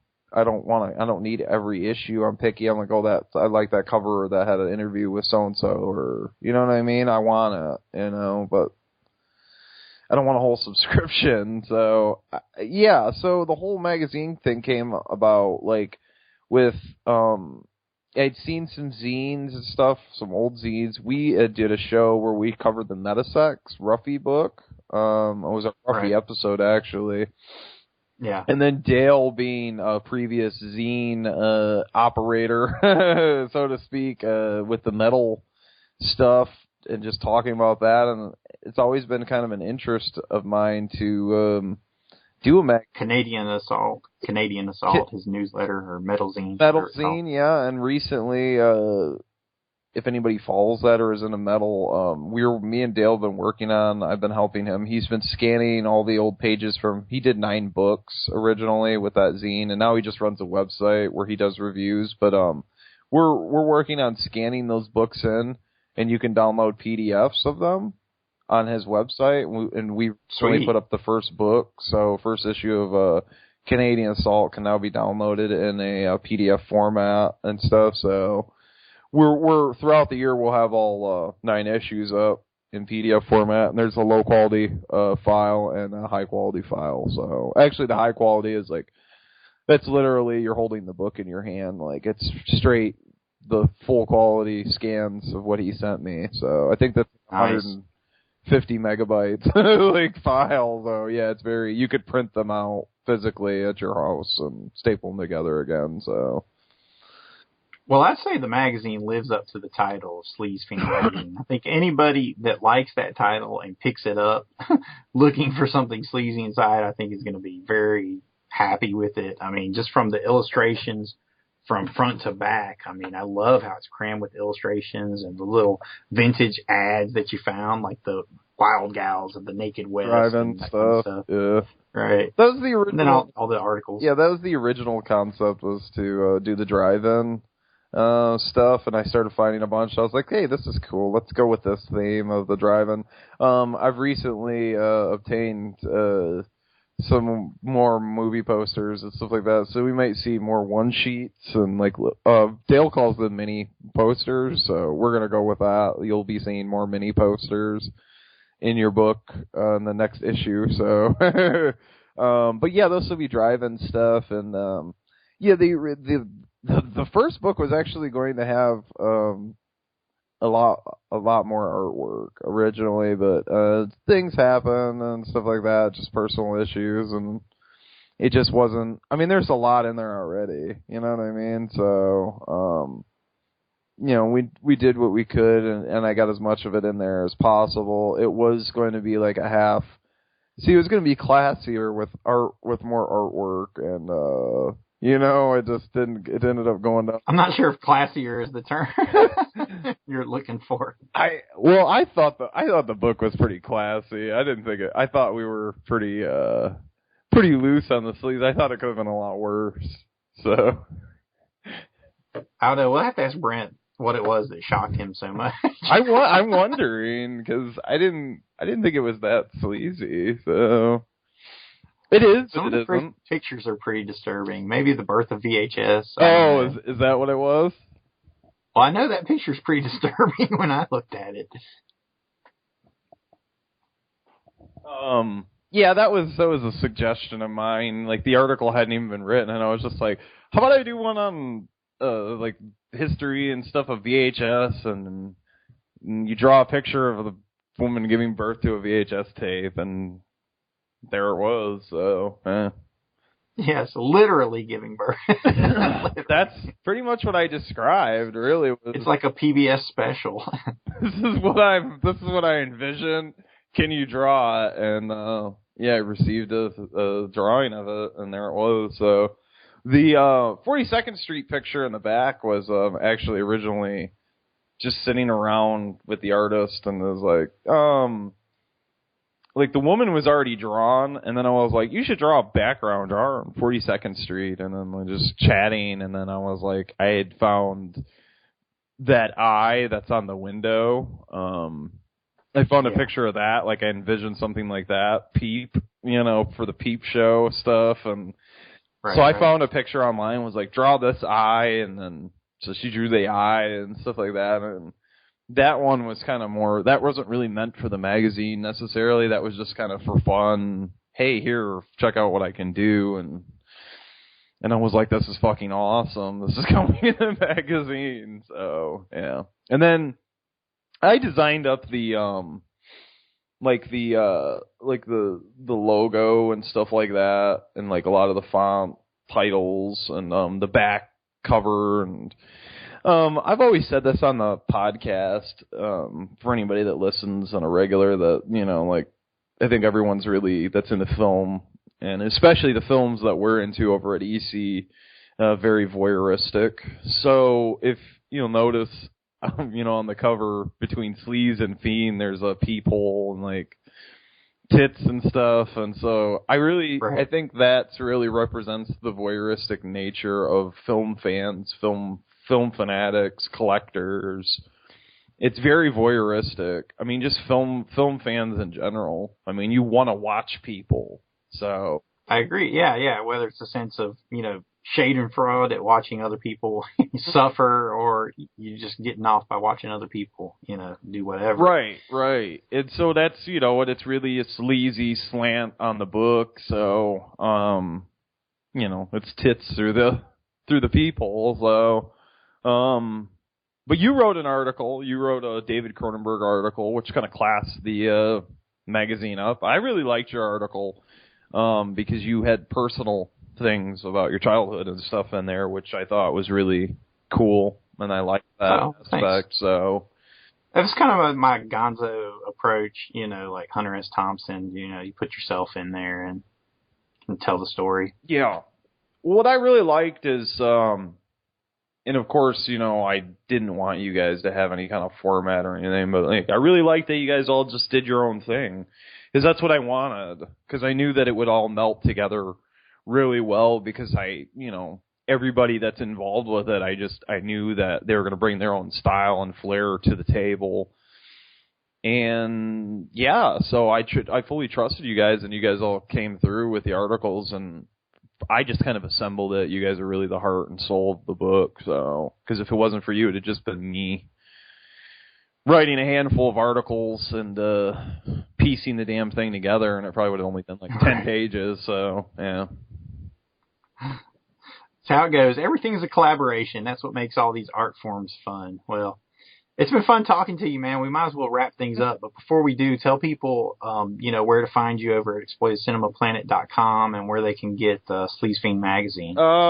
Yeah, you can find us, like you said, over at ExploitedCinema.com. We're also on Facebook, Exploited Cinemas. Sleazefiend is also on Facebook, and the page has been growing quite a bit lately, actually. A lot of people are going straight there because a reviewer writer had picked up the book. John Harrison, he's out of Australia, and he's written a book. I think you can get it on Amazon. I think it's called Hip Pocket Sleaze, and I think he's involved with, I don't know how many magazines. I know he's involved with a lot of zines. I think he's put out zines and whatnot. So he wrote a little like a review on his blog, and it's brought a lot of people to the Facebook page. So that's been growing. We try to post as much as possible, with the book and everything. You can order the book at sleazefiendmagazine.storeenvy.com. That's a storefront I've set up. And that's better. Like, the shipping and everything's been kind of difficult, trying to like figure out shipping costs and like getting, because there's other fees and stuff too involved. A lot of people don't realize, like, PayPal, they charge and stuff when you transfer money. You know what I mean? So trying to work out all those little kinks and everything, and I think this new storefront has worked that out. So Store Envy is trying to get a better shipping and everything, and I do like flat rate packages and everything, so nothing fancy unless you email me and want it like next day or something like that, then we can figure it out. If you need your Sleazefiend to fix that bad. But yeah, we have the first magazine's on sale. It's $6 plus whatever. I mean, there's been a lot of international orders, so like I said, go to Store Envy. If it's questionable or whatever, feel free to email me at exploited_cinema@yahoo.com, and we'll clarify things and try to get everything sorted out with shipping and everything. As far as that goes, we're working on issue 2. I've already started laying it out and everything, and some articles have already been, reviews and stuff have already been coming in, and I've been working on trying to get some interviews. There is an interview already in the works by another writer.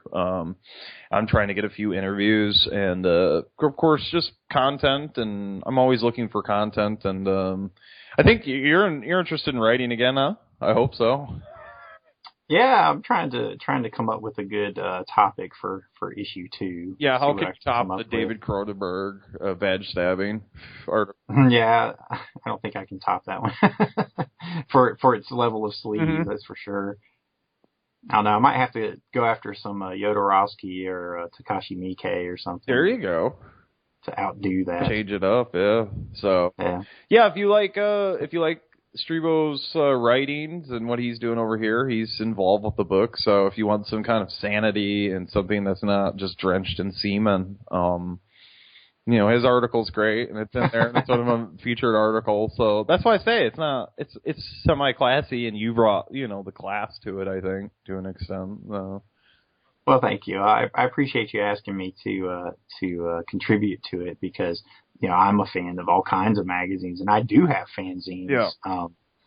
I've got a little collection. I've got some Gore Scores and Deep Red, and I've also got some other things. I'm not going to spoil it because I'm going to do a video this coming weekend. So you're going to do a Zed video? Yeah, and I'm going to show off Sleazefiend and some of the others that I have here. So yeah, you're going to have to get like a sticker or something like to put on the cover.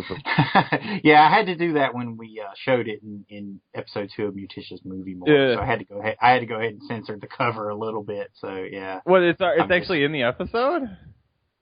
Yeah, Muty's reading it. When Well, I seen the picture, but I thought that was studying his line. thought it was behind the scenes. That's actually it's actually going to be in the show, though. Yeah, Oh, you'll see him reading it just like that. Yeah. nice little promotion there. Yeah, so That's right. We like to throw a bone to our buddies out there. You know, whenever we do something MVP style, we like to go all out. So there's little shout outs to all of our friends in there. well, it's much appreciated, man. And, I definitely appreciate you coming out and working on the book, and look forward to you working on future issues. And it's like a lot of these zines, I've noticed some of them are, they're whatever. A lot of them are real good efforts and stuff, but you can clearly see their home jobs. This, a lot of people might balk at, $6 price. I think it's rather reasonable. It's 52 pages, and the jacket is high glossed, and the paperweight is thick too. So like that's another thing when in designing the magazine is,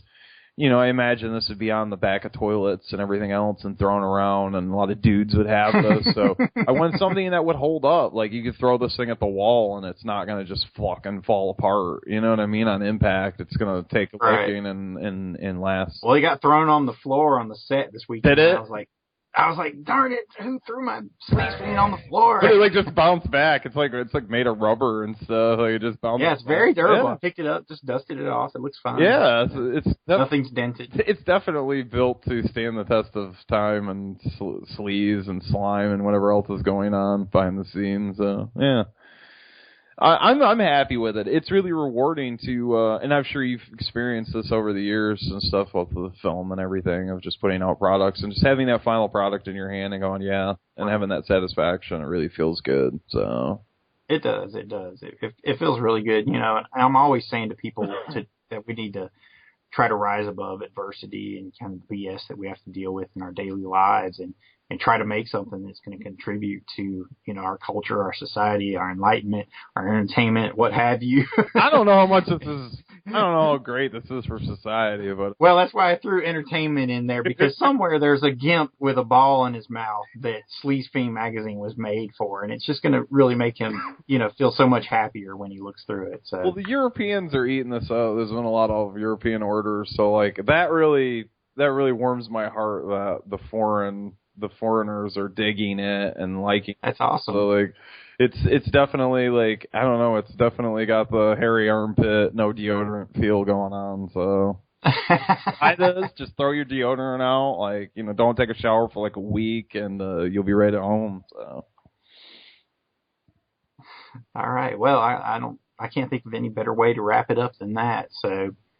If you need to get your grease and sleaze fix, definitely check out Bat 32, Delroy, and the GOAT over at ExploitedCinemaPlanet.com. You can check out the latest episode of Exploited Cinema.